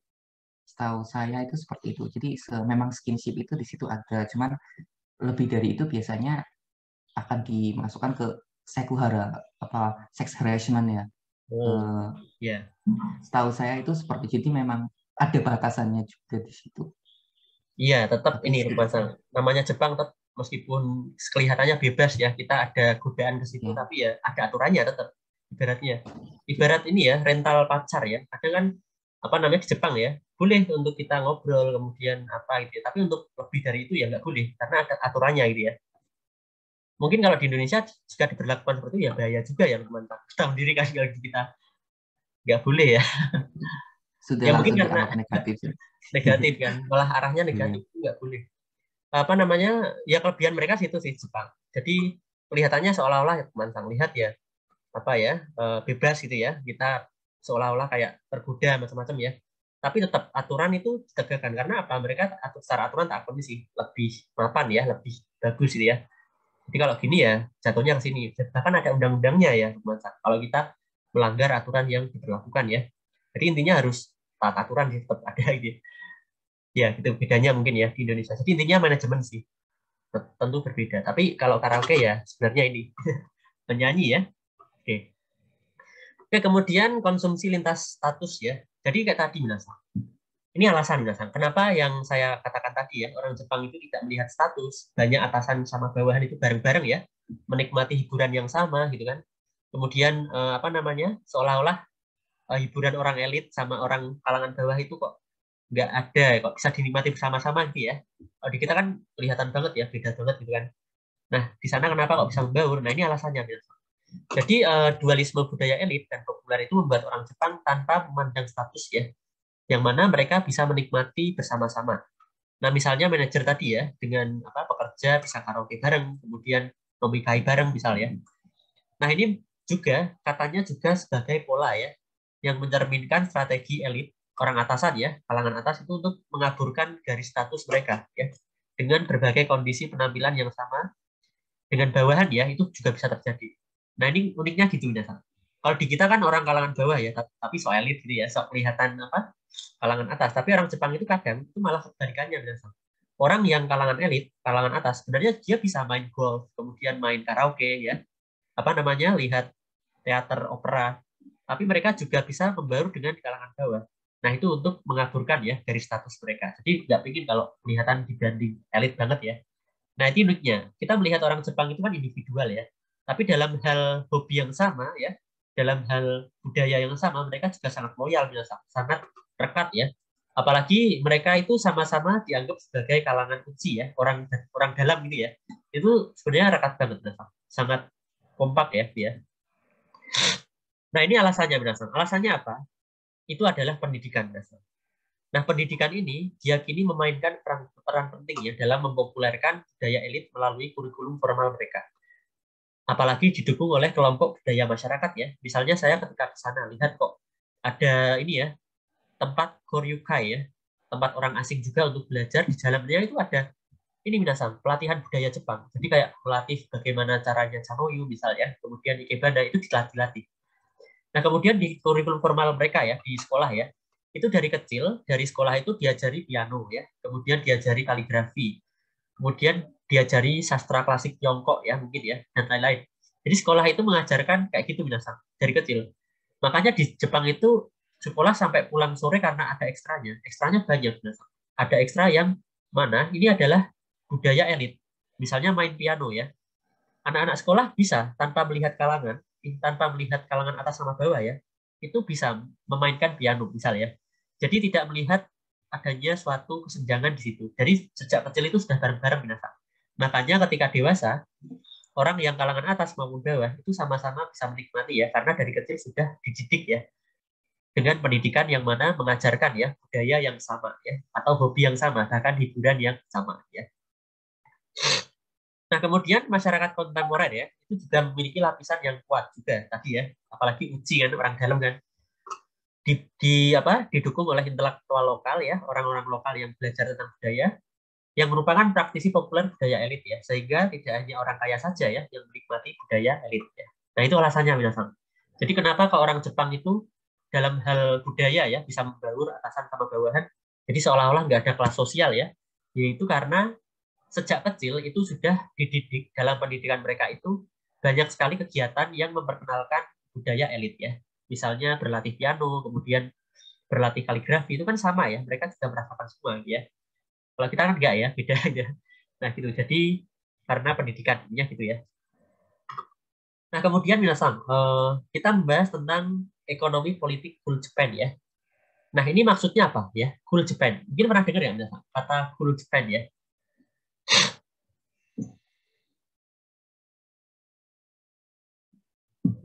Kalau kita artikan secara sekilas, cool itu keren ya, dia nggak sih Minasa? Wah, Lukman Sang cool banget misalnya, atau mungkin Windu Sang, wah cool. Anda tahu cool, ya nggak sih? Cool itu keren ya. Kakoi. Kakoi ya, ini ada tulisannya ya. Kakoi Nippon ya, Kakoi Nippon. Jadi Jepang itu keren ya. Nah pertanyaannya ini apa ya? Nah, ini adalah suatu konsep dasar yang membuat suatu image bahwa Jepang itu keren atau negara yang ini ya, indah gitu ya. Ya nggak sih Diasang? Kemarin kita lihat ya, kita mempelajari Jepang itu awalnya kan karena keindahan Jepang, ya nggak sih? Alasan Diasang masuk sastra Jepang karena ini nggak, Diasang? Ada ketertarikan dengan budaya Jepang nggak sebenarnya? Iya sih. Ya kan lihat Jepang itu kok kayak orangnya itu totalitas, gitu ya. Misal. Nah gitu ya. Jadi itu, jadi membuat bagaimana pemerintahnya itu menyusun image ya bahwa Jepang itu keren ya atau cool. Jadi sangat perfect ya. Kemudian dalam budayanya, dalam sosialnya ya. Kalau kita mengenal Jepang itu orangnya itu yang disiplin gitu kan, tepat waktu, kemudian orangnya itu punya etos kerja yang tinggi gitu kan. Bahkan sampai ada kuliahnya ya di sastra Jepang itu etos kerja Jepang ya. Nah kemudian budayanya juga ya, mereka kok orangnya modern, sangat luar biasa, tapi kok bisa mempertahankan budaya lokal ya. Jadi budaya lokal berjalan itu gimana? Nah, bagaimana cara mereka membranding ya, membuat budaya mereka tetap dikenal oleh masyarakat internasional. Bagaimana? Nah, ini namanya adalah Cool Japan. Jadi suatu konsep yang mana Jepang itu diusahakan ya, atau diupayakan untuk tetap keren ya, di mata internasional ya. Nah, ini adalah Cool Japan. Nah, ini bagian dari diplomasi politik ya. Jadi kenapa kok kita tertarik dengan Jepang ya? Nah, ini adalah bagian dari diplomasi mereka ya. Nah, yang pertama manga ya, minasan. Manga tahu lah ya. Manga apa? Ada yang tahu nggak?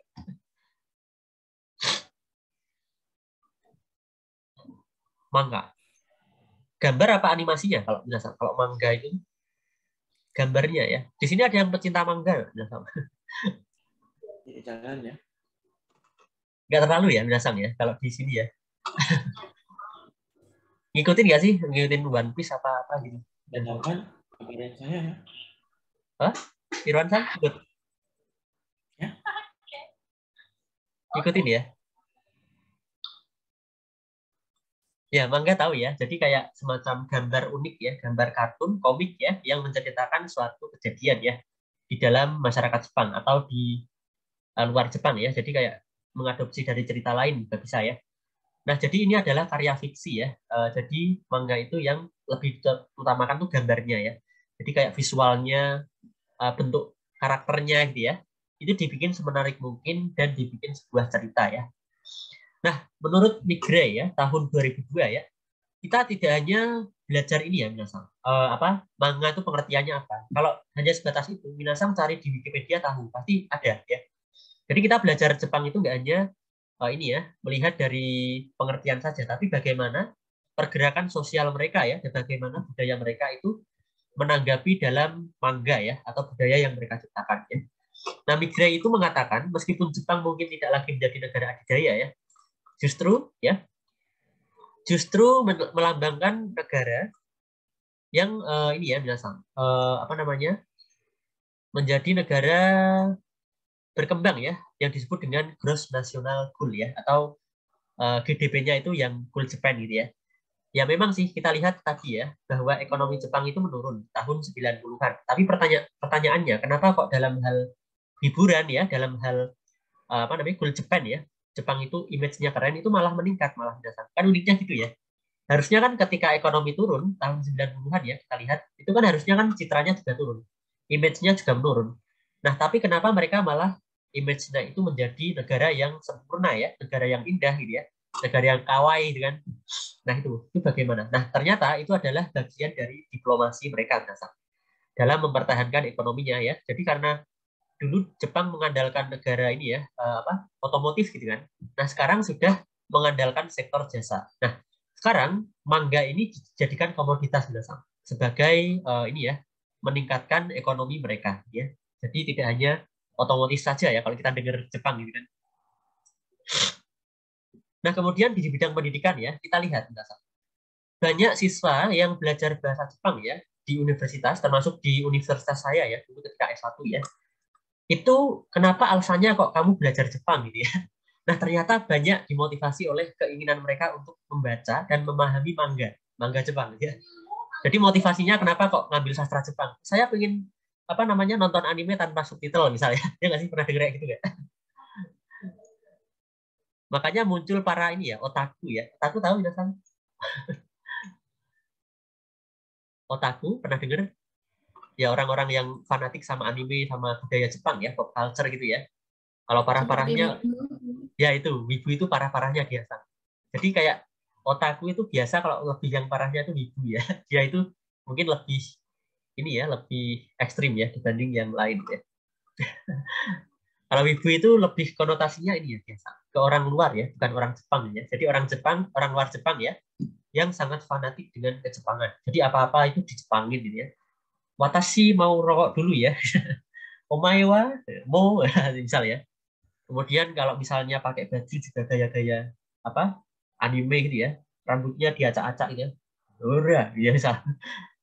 Ya itu ya. Jadi itu adalah muncul ya suatu komunitas anak muda baru yang memang suka ya atau gemar dengan Jepang.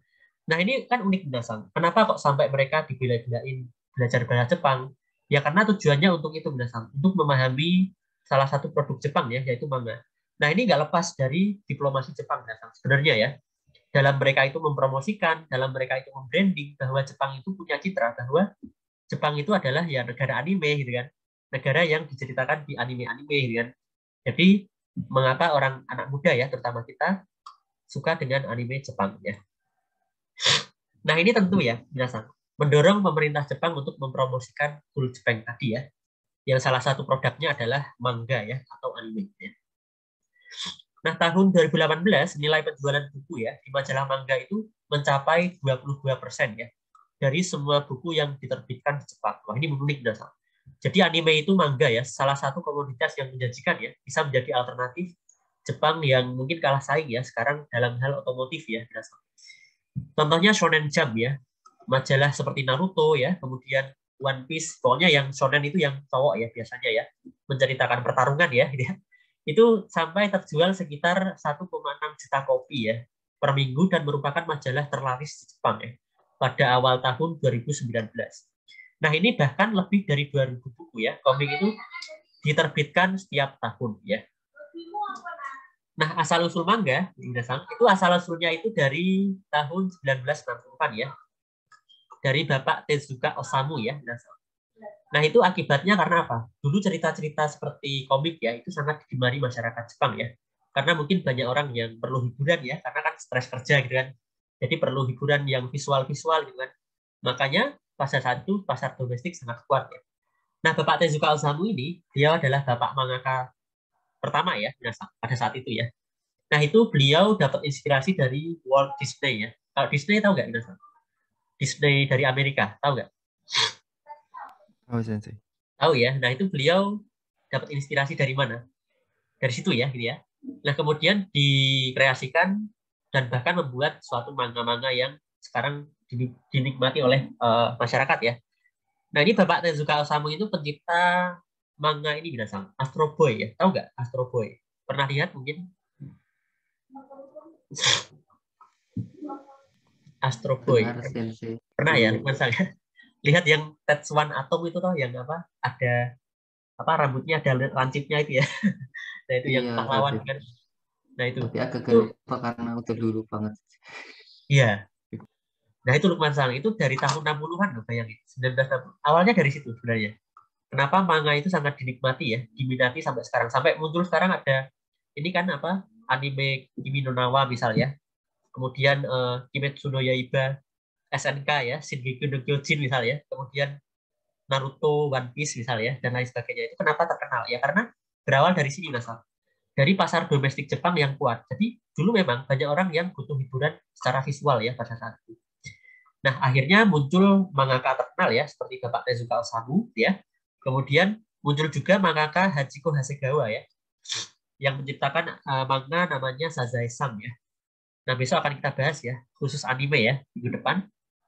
Nah, ini adalah mangaka khusus bagian cewek ya. Makanya ada manga yang khusus cewek ya, kayak Sailor Moon. Genrenya itu sangat berbeda ya pada manga yang lain ya. Nah, kemudian ada G3 ya, cerita bergambar yang didramatisasi. Nah, ini awalnya dari situ juga ya. Pada tahun 60-an, banyak sekali apa ya, suatu kesenjangan sosial sebenarnya ya. Dulu kan Jepang negara yang hancur ya, kalah perang ya. Kemudian meningkat menjadi ekonomi pesat. Nah, otomatis kalau negara berkembang menjadi ekonomi pesat kan ada kesenjangan sosial ya nggak sih? Jadi kehidupan di desa sama kota itu beda ya. Jadi kayak orang itu banyak yang urbanisasi kota ya. Nah, G3 ini banyak menceritakan perjuangan anak-anak muda yang tergerus oleh kekuasaan ya. Jadi kayak orang desa yang punya hak untuk belajar, tapi kenapa mereka nggak punya hak untuk belajar. Jadi perjuangan mereka di situ. Akhirnya dikemas menjadi suatu cerita. Nah, cerita di situ itu dibikin dramatisasi banget ya. Ada pertarungannya mungkin ya.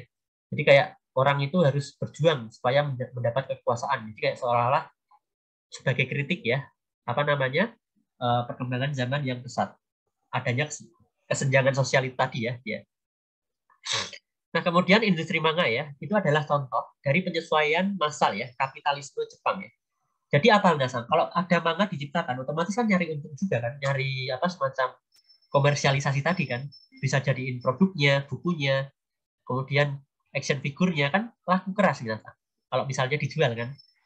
Nah, kemudian uniknya ya, ini bisa menargetkan berbagai kelompok ya, sosiokultural dengan minat, identitas, dan keinginan yang berbeda ya. Misalnya ya, kayak manga Shinchan ya, Doraemon itu biasanya untuk anak-anak apa dewasa ya, Mas?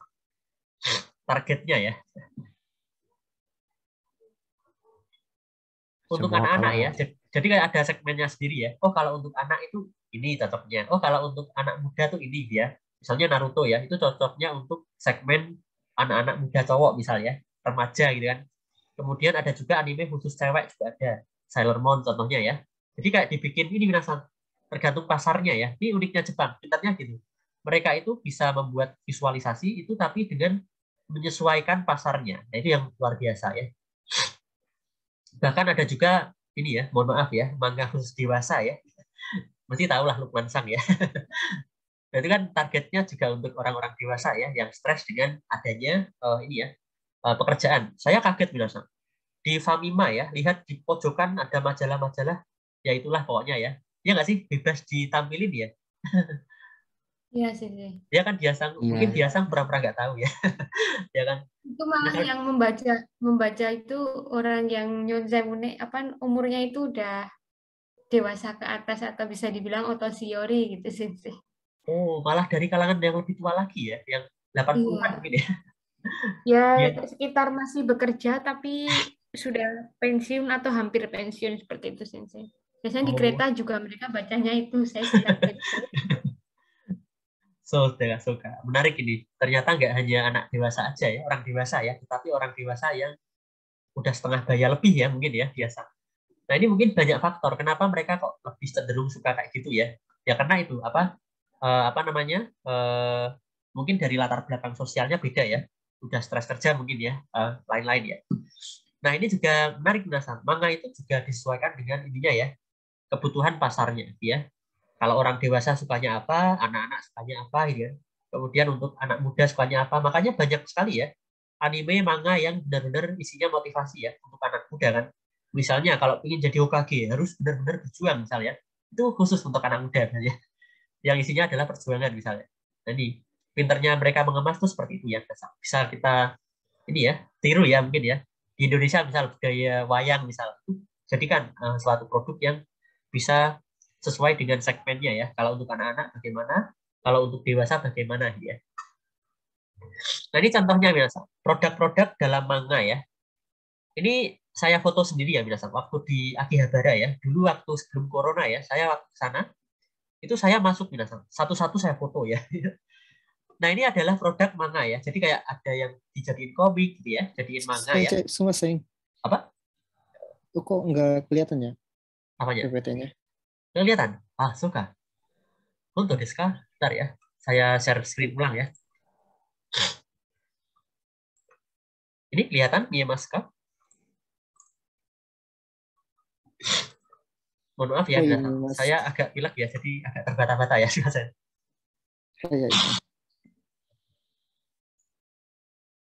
Oke, sudah kelihatan ya. Pinusang Mie Maska, Mie Mas deh. Udah ya.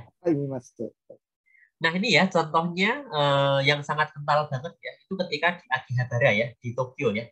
Nah, ini adalah pusat dari ini ya, video game, anime, kemudian manga ya, macam-macam ya.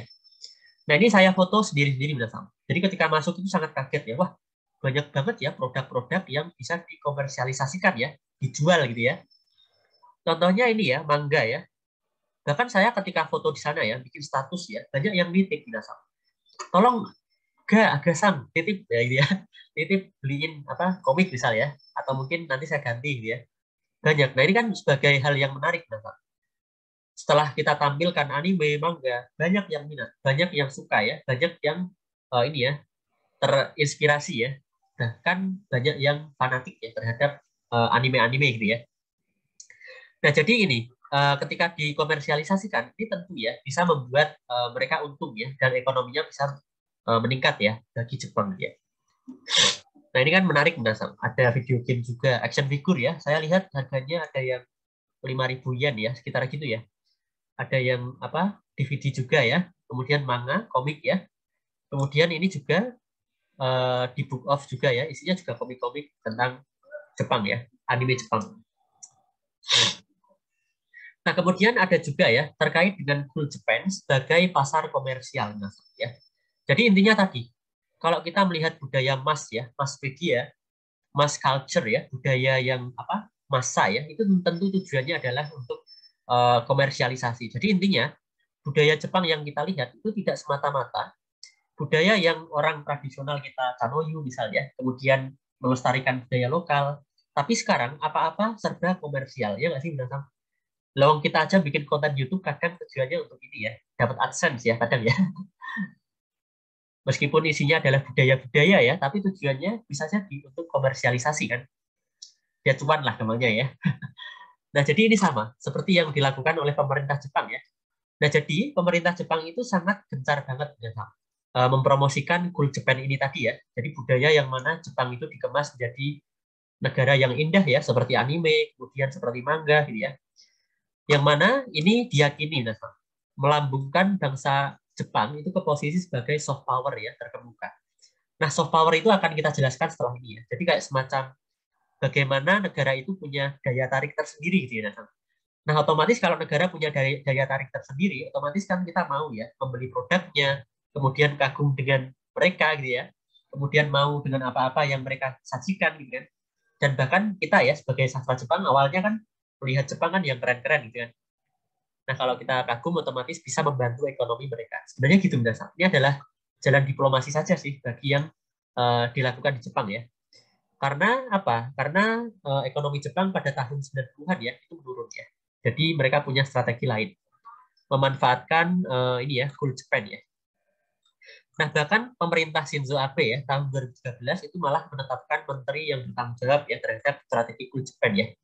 Tepatnya Kementerian Ekonomi Industri ya. Itu di Jepang itu menjalankan kantor promosi ya tentang industri kreatif ya. Kalau di Indonesia itu kan ada ini ya, Kemenkraf ya, itu fokusnya ke UMKM ya, untuk industri yang menengah ke bawah ya. Nah, kalau Jepang itu mereka itu ini menerapkan promosi ya, industri kreatif. Isinya apa? Ya isinya ini kayak manga, anime gitu ya. Nah, ini bisa dikomersialkan ke seluruh negara di dunia ya.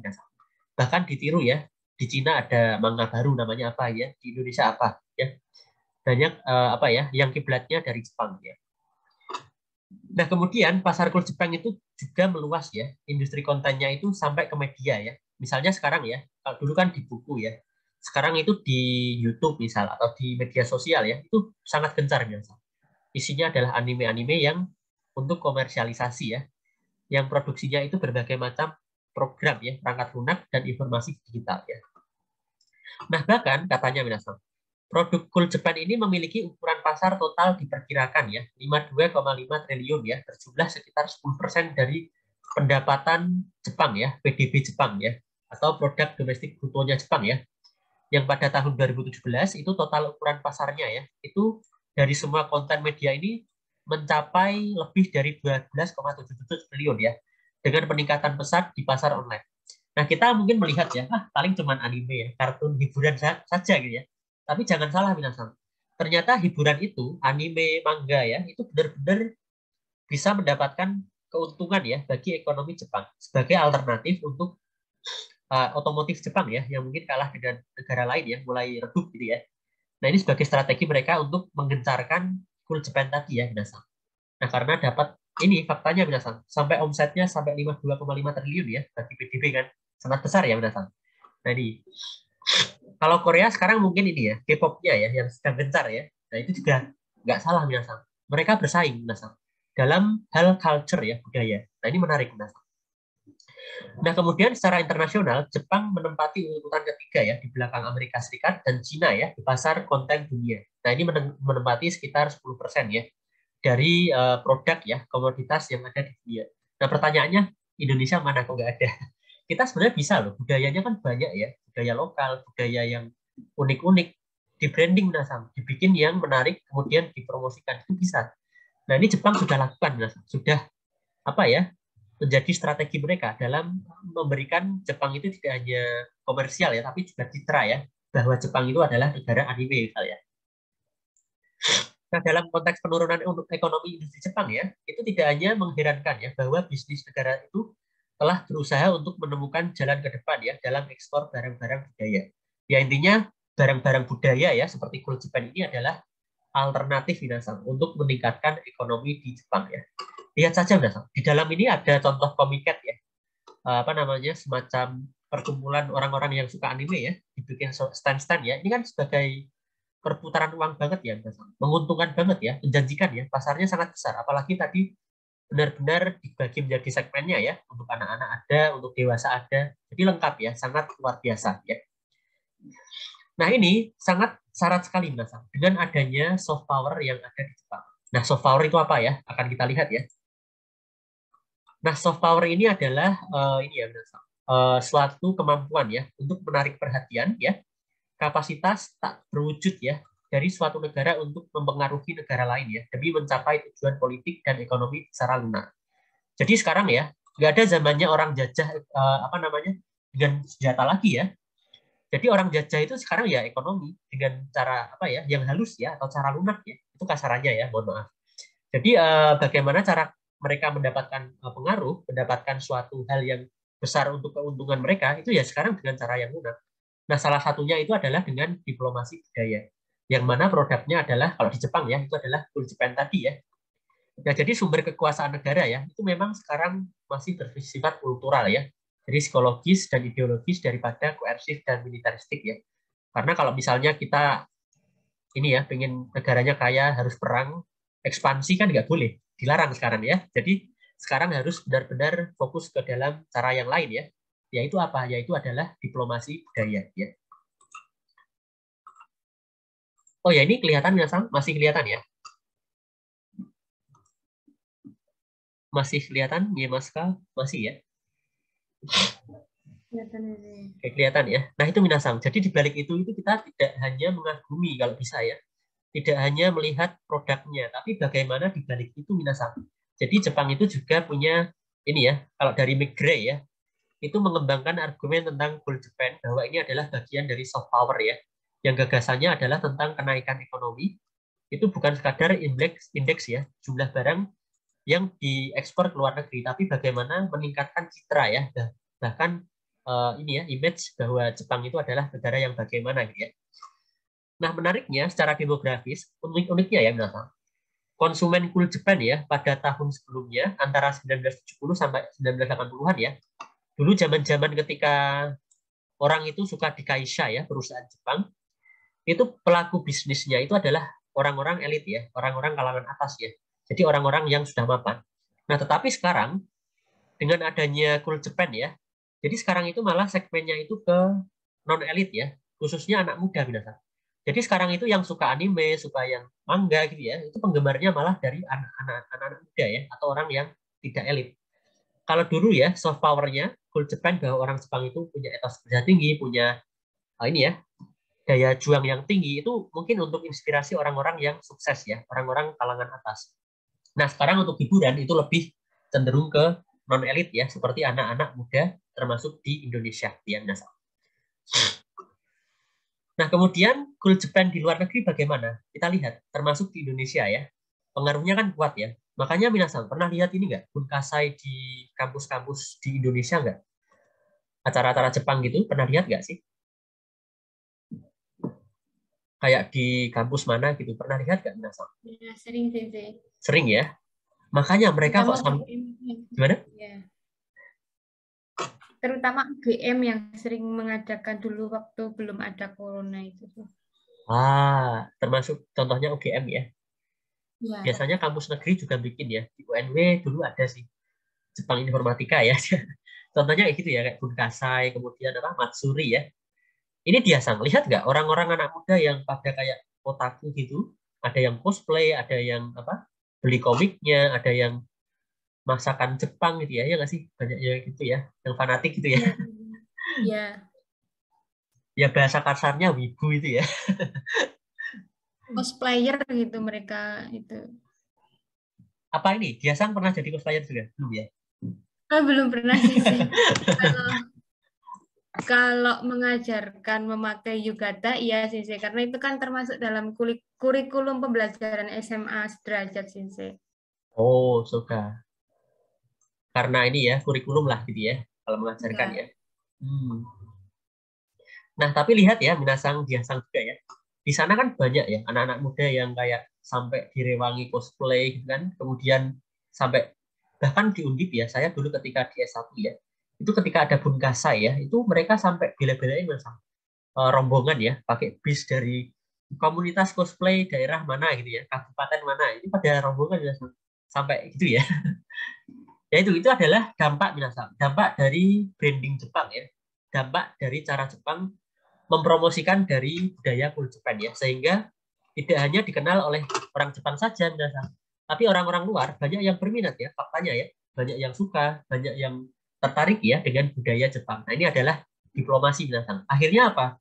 Kalau mereka banyak yang suka dengan Jepang, otomatis kan kalau misal beli produk Jepang kan mau ya, tanpa melihat kekritisannya gitu ya, gimana ya. Kemudian melihat Jepang itu ya yang bagus-bagus gitu kan. Kemudian yang pokoknya indah lah seperti di anime gitu ya. Jadi seperti itu. Jadi ini adalah cara diplomasi Jepang dalam ini ya, membranding dirinya atau membuat bagaimana negara itu unik ya dan menarik ya. Nah, kemudian tahun ini ya 90-an ya. Ya benar ya, mereka juga suka anime, anak-anak muda ya. Kemudian hal ini membuat Jepang menekankan orientasi baru ya. Yang mana Jepang itu digambarkan sebagai negara yang indah ya, yang kawaii gitu ya, yang imut gitu kan. Kemudian lucu, contohnya kayak di gambar ini ya. Imut-imut ya. Kemudian amorphousness berubah ya daripada rasional ya. Nah, kemudian digambarkan negara yang ramah ya, kemudian unik gitu ya, menarik dan lain sebagainya. Jadi image-nya dibikin kayak gitu. Nah, ini tentu berbeda banget ya dengan zaman perang dulu ya. Ya nggak sih? Zaman perang kita kalau lihat Jepang tuh kayak gimana? Kalau bayangin Jepang. Negaranya ini ya, kayak di buku-buku sejarah yang mungkin ya, yang mungkin keras gitu ya. Kemudian nggak usah jauh-jauh deh, ketika tahun 70-an ya, itu memang Jepang masih digambarkan negara yang nggak seindah sekarang. Jadi orang yang harus dikaisha gitu ya, kerja seumur hidup, kemudian harus konsisten dengan pekerjaannya, harus setia, sabar, kerja keras ya, gila kerja, harus gitu. Jadi image-nya kayak gitu. Ini kan sangat kontras banget ya dengan image Jepang yang mana sekarang itu malah image-nya itu kawaii ya, negara yang penuh dengan drama gitu ya, dengan hal-hal yang unik dan imut gitu ya. Jadi sangat berbeda. Jadi namanya brand itu intinya bisa dirubah-rubah. Jadi negara itu mau dibikin image-nya seperti apa ya. Jadi dibikin orang itu tertariknya tuh kayak gimana gitu ya. Jadi dibikin. Nah, di balik itu sebenarnya ada ekspektasi tinggi bahwa budaya Jepang itu bisa diekspor ya. Itu dapat membantu mengangkat image mereka. Nah, tidak hanya prestis negara ya intinya, tapi juga kepentingan bisnis ya dan politiknya secara material. Contohnya kayak tadi ya, kalau orang banyak yang suka dengan Jepang, otomatis kalau beli produk-produk Jepang ini ya, tanpa pikir panjang ya, ya udah saya beli produk Jepang karena saya suka Jepang gitu ya. Rata-rata gitu ya. Jadi karena dengan cara mereka mempromosikan budaya mereka secara totalitas ya, sehingga banyak yang suka dengan produk Jepang ya. Nah, kesimpulannya ya, selama 3 dekade terakhir ini, budaya Jepang ini telah menjadi fokus perhatian global ya. Sekarang selektif ya, distereotipkan, dikemas, dan diekspor ke seluruh dunia ya. Kalau kemarin kita melihat ya, mungkin Jepang dari sisi lain ya, dari sisi yang mungkin kurang indah ya. Nah, sekarang hari ini kita melihat negara yang benar-benar dinilai indah ya, menarik, teknologinya maju, orang-orangnya ramah ya. Kemudian keren ya. Tapi realitanya gimana, Bang? Apakah semuanya seperti itu? Biasa mungkin mengalami ya kemarin ya. Apakah semuanya ramah ya? Mungkin ya. Nah, jadi ini adalah bagian dari branding mereka ya. Branding atau cara mereka ya dalam diplomasi budaya atau ini ya, meningkatkan soft power ya. Kan nggak mungkin negara kalau misal ingin berpengaruh harus perang dulu, nggak boleh. Karena nanti dilarang PBB ya. Jadi mereka harus bagaimana? Yaitu dengan cara memperkenalkan budaya ke internasional. Sehingga orang-orang mau untuk membeli produk-produk mereka ya. Nah, kemudian kesimpulan yang kedua ya. Nah, kita sebagai pemerhati Jepang ya, sebagai mahasiswa Jepang ya, jangan hanya sebatas kita mengagumi Jepang ya. Tahu, oh Jepang ini produknya kayak gini, jadi ini Jepang banget. Saya suka dengan Jepang ya. Jadi tidak hanya itu ya. Jadi kita harus melihat fenomena cool Japan ya, itu secara kritis ya, Mas. Dan komprehensif, terutama dari sudut pandang sosiokultural dan ekonomi ya. Jadi kita harus melihat dari baliknya itu ya. Motivasinya apa? Kenapa kok Jepang itu sangat anime banget misalnya. Nah, kita harus melihat dari sisi yang lain ya, tidak hanya sebatas mengagumi saja ya, Minasa. Nah, kurang lebih seperti itu ya, Minasa. Kira-kira ada hal baru nggak, Minasa, yang diambil ya pada mata kuliah hari ini?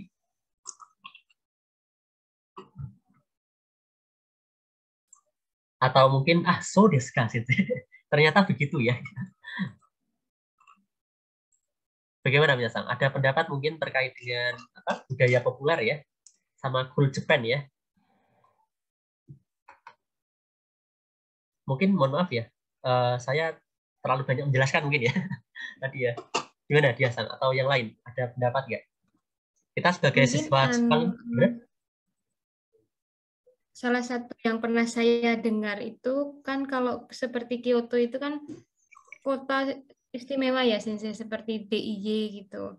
Ya. Nah, itu mungkin ada salah satu kebijakan itu yang menerima, maksudnya menerima, misalnya menerima kedatangan kayak Starbucks, kayak Louis Vuitton, itu semua branding itu mereka terima. Cuman kalau di Kyoto khususnya itu harus menyesuaikan peraturan pemerintah setempat bahwa warna, terus kemudian gedung itu tidak boleh membuat gedung sendiri, kemudian warnanya juga harus disesuaikan dengan warna khas Kyoto, seperti itu Sensei yang pernah saya dengar. Cuman nama kebijakannya apa saya lupa, pernah dikasih tahu itu Sensei. Seperti itu mungkin. Mungkin bisa jadi nggak lepas dari kebijakan cool Japan ini ya, dia Sang ya.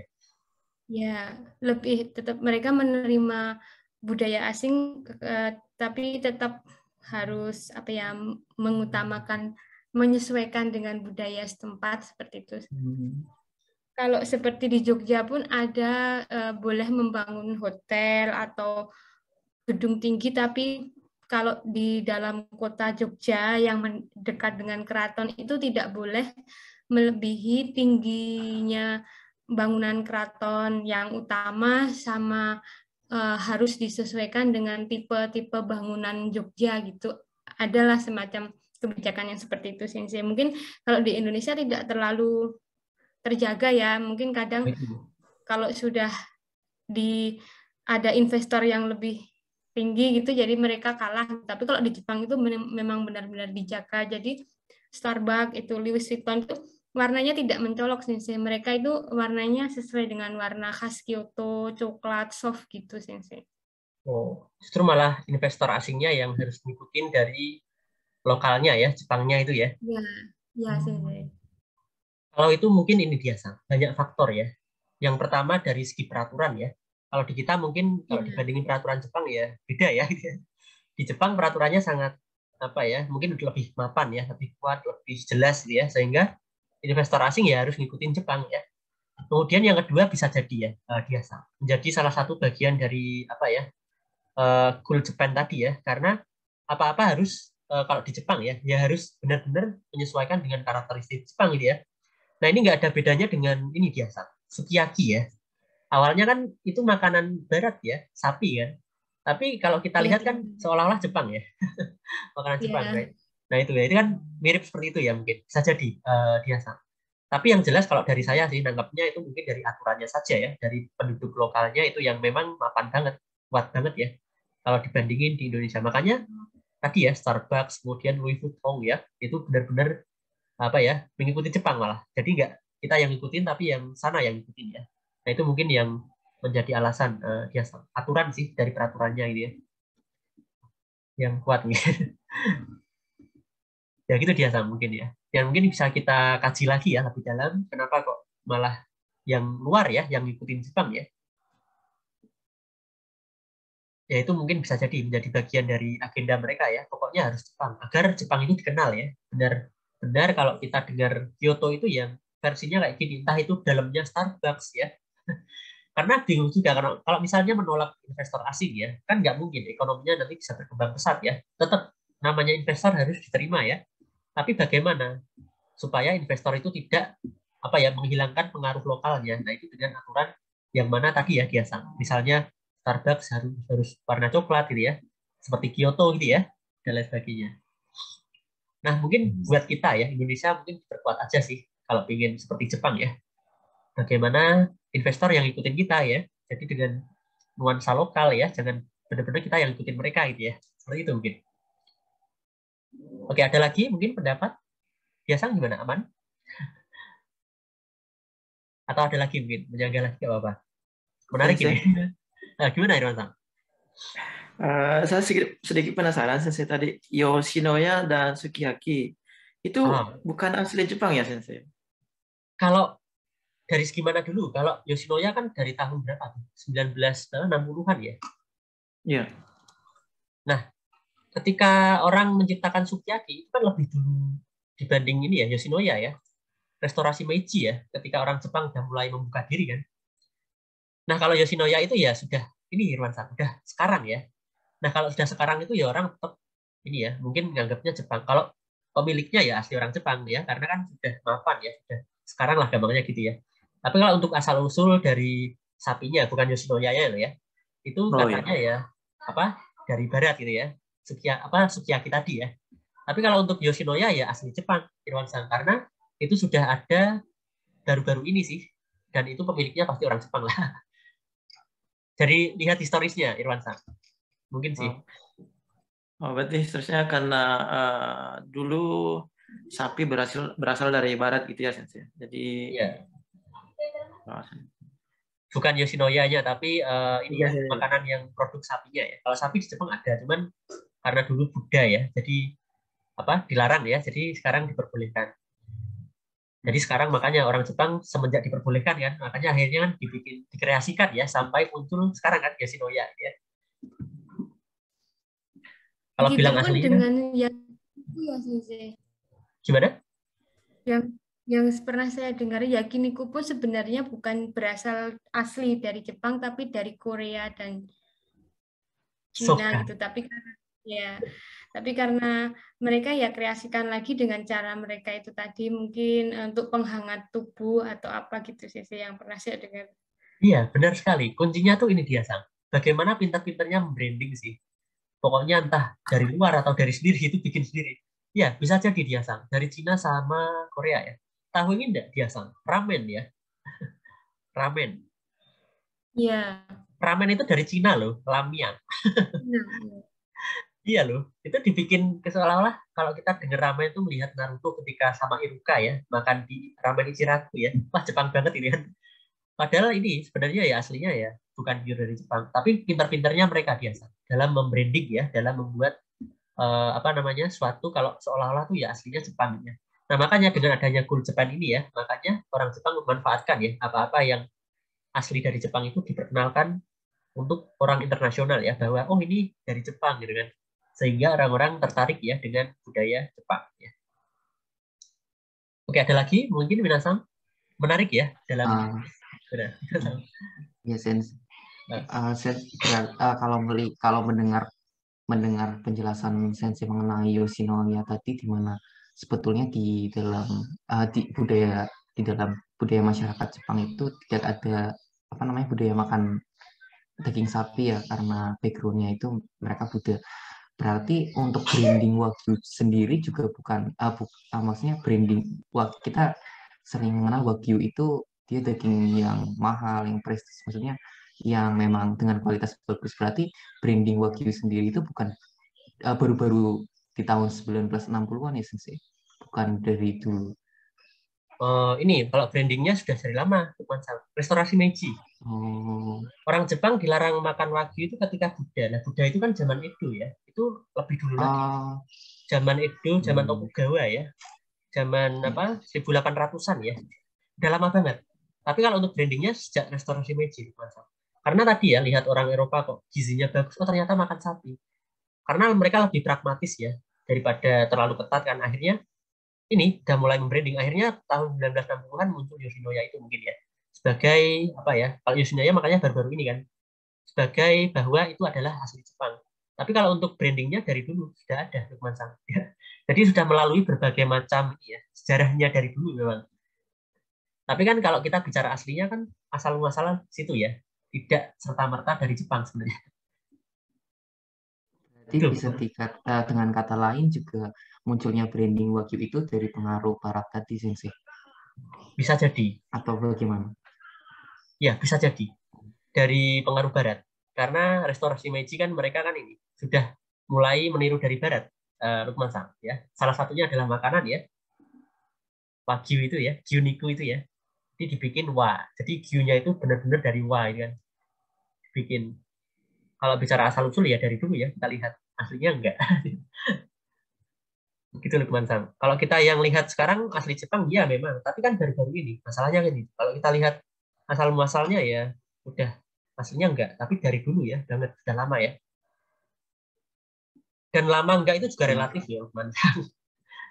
Ada yang mengatakan restorasi Meiji itu baru-baru ini kan. Kalau misalnya yang lama ya zaman Jomong Edo dulu ya. Itu yang lama, zaman lama. Ada yang bilang gitu ya. Jadi relatif juga sih kadang. Kalau kita dibilang asli enggak itu Jepang ya. Sebenarnya itu dari mananya dulu ya. Kalau misalnya dari orangnya, ya asli orang Jepang ya. Pemiliknya Yoshinoya orang Jepang misalnya. Nah, tapi untuk asal muasal dagingnya itu, wagyunya itu ya, Lukman-san itu apakah asli dari Jepang apa enggak? Nah, kita lihat dari segi sejarahnya. Ya. Gimana kira ada gambaran nggak Lukman-san? Kira. Ada Sensei, terima kasih. Ya mungkin sambil bayangin ketika Lukman-san sejak dari zaman Edo kemudian ke zaman Meiji ya, jalan-jalan gitu ya, melihat perkembangan, oh ternyata pada zaman Meiji udah ada branding gitu kan. Kemudian 1960-an muncul toko namanya Yoshinoya ini ya. Sambil bayangin nggak apa-apa ya. Oke, ada lain Minasan sebelum kita akhiri ya. Ini Sensei. Hai. Yang masalah pachinko dan karaoke, Sensei. Wah, menarik ini. Iya. Tadi saya dengarkan penjelasannya, Sensei. Ya kalau dari saya, Sensei, mungkin tadi ada sedikit saya ulang ya. Memang sih budaya pachinko dan karaoke ya, itu bagi orang-orang Jepang sendiri ya, bukan orang Jepang sendiri juga, dari Gaikokujin juga ya. Mungkin karena pengaruh pekerjaan, akhirnya melakukan stres hasa ya, Sensei. Yes. Stres hasa ya. Tapi pertamanya kan pachinko itu belum berbau judi ya, Sensei ya. Itu pertamanya kan stres hasa ya pertamanya. Karaoke juga sama, stres hasa. Tapi lama kelamaan pachinko di situ sudah mulai berbau perjudian, Sensei ya. Iya. Nah, makanya kenapa orang lebih banyak ke karaoke, karena orang Jepang sendiri itu kan tidak suka ya namanya perjudian ya, Sensei ya. Iya. Nah, kita kan tahu sendiri kan yang namanya Japanese itu, Nihonjin itu kan lebih suka shitsiyaku ya, Sensei ya. Iya. Ya. Kejelasan dan kejelasan ya. Ya, begitu sih. Iya. Ya, mengenai pachinko dan karaoke ya, menurut saya seperti itu, Sensei ya. Sebagai stres hasa, dan kenapa orang lebih banyak ke karaoke karena pachinko itu sudah berbau perjudian, yang notabene-nya orang Jepang sendiri banyak yang tidak senang dengan judi. Iya. Ya, seperti itu, Sensei. Kemudian masalah cool Jepang, Sensei. Ini saya meloncat lagi cool Jepang, Sensei. Ya, Irwan-san. Tadi yang Sensei jelaskan manga ya, Sensei. Kalau saya pernah lihat di TV Jepang, Shimbun, cool Jepang itu bukan hanya manga, tapi hal-hal apa saja yang telah diciptakan oleh Jepang ya. Iya. Terutama hiburan ya, Irwan-san. Ya. Kemudian seperti apa namanya budaya-budaya Jepang lah ya, sensei, matsuri itu termasuk dalam kul Jepang. Terus pembuatan teknologi mutakhir lah, seperti di pembangkit listrik, di bidang otomotif. Juga itu termasuk dalam lingkup kul Jepang, sensei. Iya, benar Irwan-san. Sebenarnya ini ya Minasan juga ya. Kul Jepang itu tidak hanya melulu mangga ya. Mangga ini hanya sebatas perwakilan ya Irwan-san. Ini hanya perwakilan aja sih. Kalau kita bicara produknya apa? Banyak ya Irwan-san dan Minasan ya.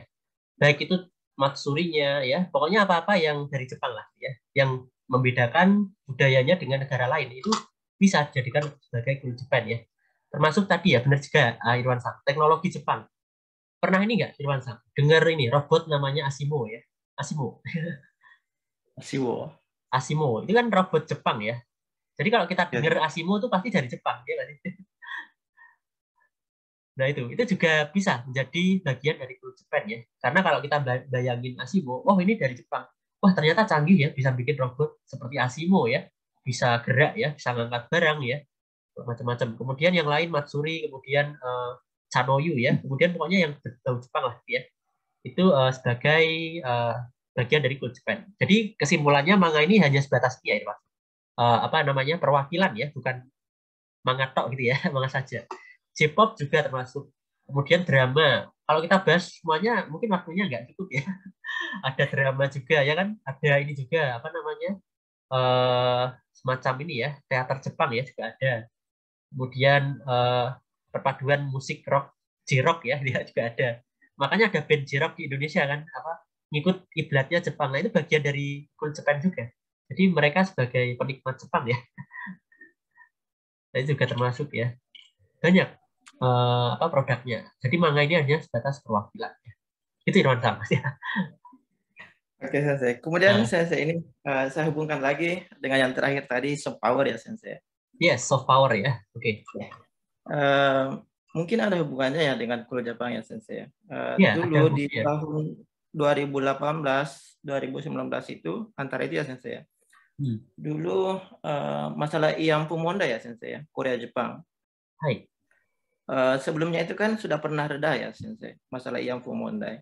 Kemudian di tahun 2018-2019 itu muncul lagi ya Iampu Mondai dengan tuntutannya masyarakat Korea agar Kaisar Jepang ya pada saat itu belum ke Naruhito ya, masih Akihito ya.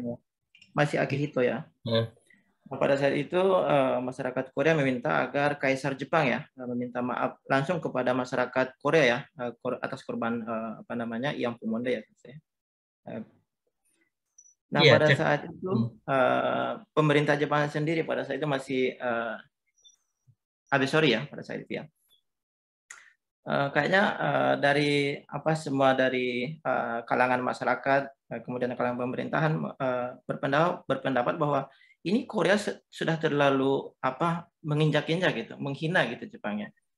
Karena yang saya dengar ya dulunya itu masalah Iampu Mondai itu sudah diselesaikan dengan memberikan uang ya, sejumlah sumbangan uang ya kepada Korea. Nah ini kemudian kenapa diungkit kembali gitu? Nah pada saat itu langkah yang diambil oleh Abesori waktu itu dia mengstop ekspor Handotai Mekra ya, Handotai Gensaryo kalau saya kurang tahu waktu itu, yang akhirnya pabrik Samsung ya di Korea itu sampai stop line, Sensei. Iya. Nah itu ya kalau saya apa namanya saya analisa, mungkin ini juga termasuk dalam soft power, Sensei. Jadi teknologi Jepang yang notabene-nya ini harus dari Jepang diproduksinya apa di stop gitu supaya memberikan pelajaran kepada negara lain gitu untuk menghargai mungkin atau kayak gimana gitu ya Sensei. Dibilang soft power mungkin bisa tapi kurang benar-benar tepat ya Irwan-san. Kalau itu lebih ke kebijakan ya. Kalau menyetop itu hanya sebatas kebijakan kayak ibarat Amerika sama Cina ya. Waktu itu bersamaan ya Irwan-san. Itu mereka perang dagang ya kan. Kalau itu iya jadi itu sebagai kebijakan saja kalau itu sih. Kalau soft power itu lebih ke cara yang halus biasanya, karena kan dari kata soft ya. Jadi cara yang lebih ke culture ya, bukan ke kebijakan di stop atau bagaimana. Tapi ya kalau dibilang enggak juga ya enggak juga sebenarnya. Bisa dikatakan soft power. Karena apa? Alasannya ini, negara kan nggak bisa lagi. Misalnya ya, bersaing sama Korea, langsung ekspansi. Kalau zaman dulu kan langsung serang gitu ya. Serang serbu gitu ya. Tembak gitu ya. Nggak bisa sekarang. Jadi pakai dengan perang dagang itu tadi. Nah itu ya ini ya, kalau dari perspektif tidak perang mungkin bisa jadi itu sebagai soft power ya. Tapi kalau misalnya dari pengertian mungkin kurang ini ya Irwansyah. Ya ini sih tergantung perspektif ya Irwansyah. Kalau dari segi militer mungkin ya bisa dikatakan soft power ya. Tapi kalau dari segi budaya, kultural enggak, karena itu adalah sebatas kebijakan ya Irwansyah. Kebijakan yang mana Korea di stop itu pas banget ya. Pas saya ke sana Irwansyah. Itu teman saya ada orang Jepang ke sana. Itu ngeluh ya. Wah, musikasi deh. Pokoknya saya susah udah meyakinkan orang Korea tapi masih susah ya. Karena apa? Karena ada ini ya masa lalu yang kelam, kemudian perbedaan perspektif juga. Orang Jepang perspektifnya ya udah saya bantu, udah saya bahkan masa masih aja mungkin. Tapi kalau orang Korea siapa tahu masih nggak terima kan. Jadi ibaratnya ya susah, ada perbedaan perspektif di situ. Tapi untuk kebijakan tadi ya itu bisa jadi iya soft power, bisa jadi enggak sebenarnya itu. Tapi kalau dari pengertian ya, kalau saya tangkapnya belum tepat sih kalau dibilang soft power ya Irwansyah. Karena soft itu kan harus lembut ya, harus dengan cara yang lebih kultural ya. Jadi lebih ke orang itu bagaimana bisa tertarik dengan negara yang mengasih soft power gitu ya. Lebih ke situ sih kalau yang saya tangkap sih. Jadi kalau untuk kebijakan saja nih, itu Irwansyah kurang lebih. Oke, siap. Oh ya, jika enggak, gimana Minasang? Sudah diuji. Sepertinya menarik ya, mata kuliah kebudayaan populer ini ya. Kita tidak hanya membatasi melihat produk Jepang saja, tapi mengkritisi Jepang itu faktanya seperti apa gitu ya. Iya ya Minasang, menarik ya. Sudah jam 10, tidak terasa ya. Kira-kira gimana Minasang? Jika enggak, maksudnya nanti takutnya nabrak dengan ini ya, mata kuliah berikutnya. Habis ini kuliah apa Minasang? Habis ini dengan Teguh Sensei. Teguh Sensei. Ya nanti tak bilangin ya, nggak apa. Jadi agak mundur dikit. Karena ada jam 10. Oke, kira-kira Minasang sudah paham gambarannya ya dengan tentang budaya populer dan cool Jepang. Kapan-kapan kita bisa discuss lagi ya. Menarik Minasang. Jadi prinsipnya saya nggak hanya nerangin ya. Minasang masih ikut saya karena kita sama-sama belajar. Minasang. Menarik Minasang. Terima kasih. Saya juga sangat terima kasih Kansai Itasumas ya pada Minasang. Banyak juga informasi terbaru ya yang saya dapatkan dari Minasang ya. Kira-kira wakarimasu ka? Wakarimasu deh. Wakarimasu deh. Nanti saya share Minasang, aman ya. Untuk hari ini tugasnya ini Minasang, merangkum ya apa saja yang sudah dipelajari hari ini ya. Dari sini nggak apa-apa sih diambil. Maksimal 1 halaman ya. Nanti saya bikinkan si polinnya. Nah, kalau nggak bisa lewat email ya.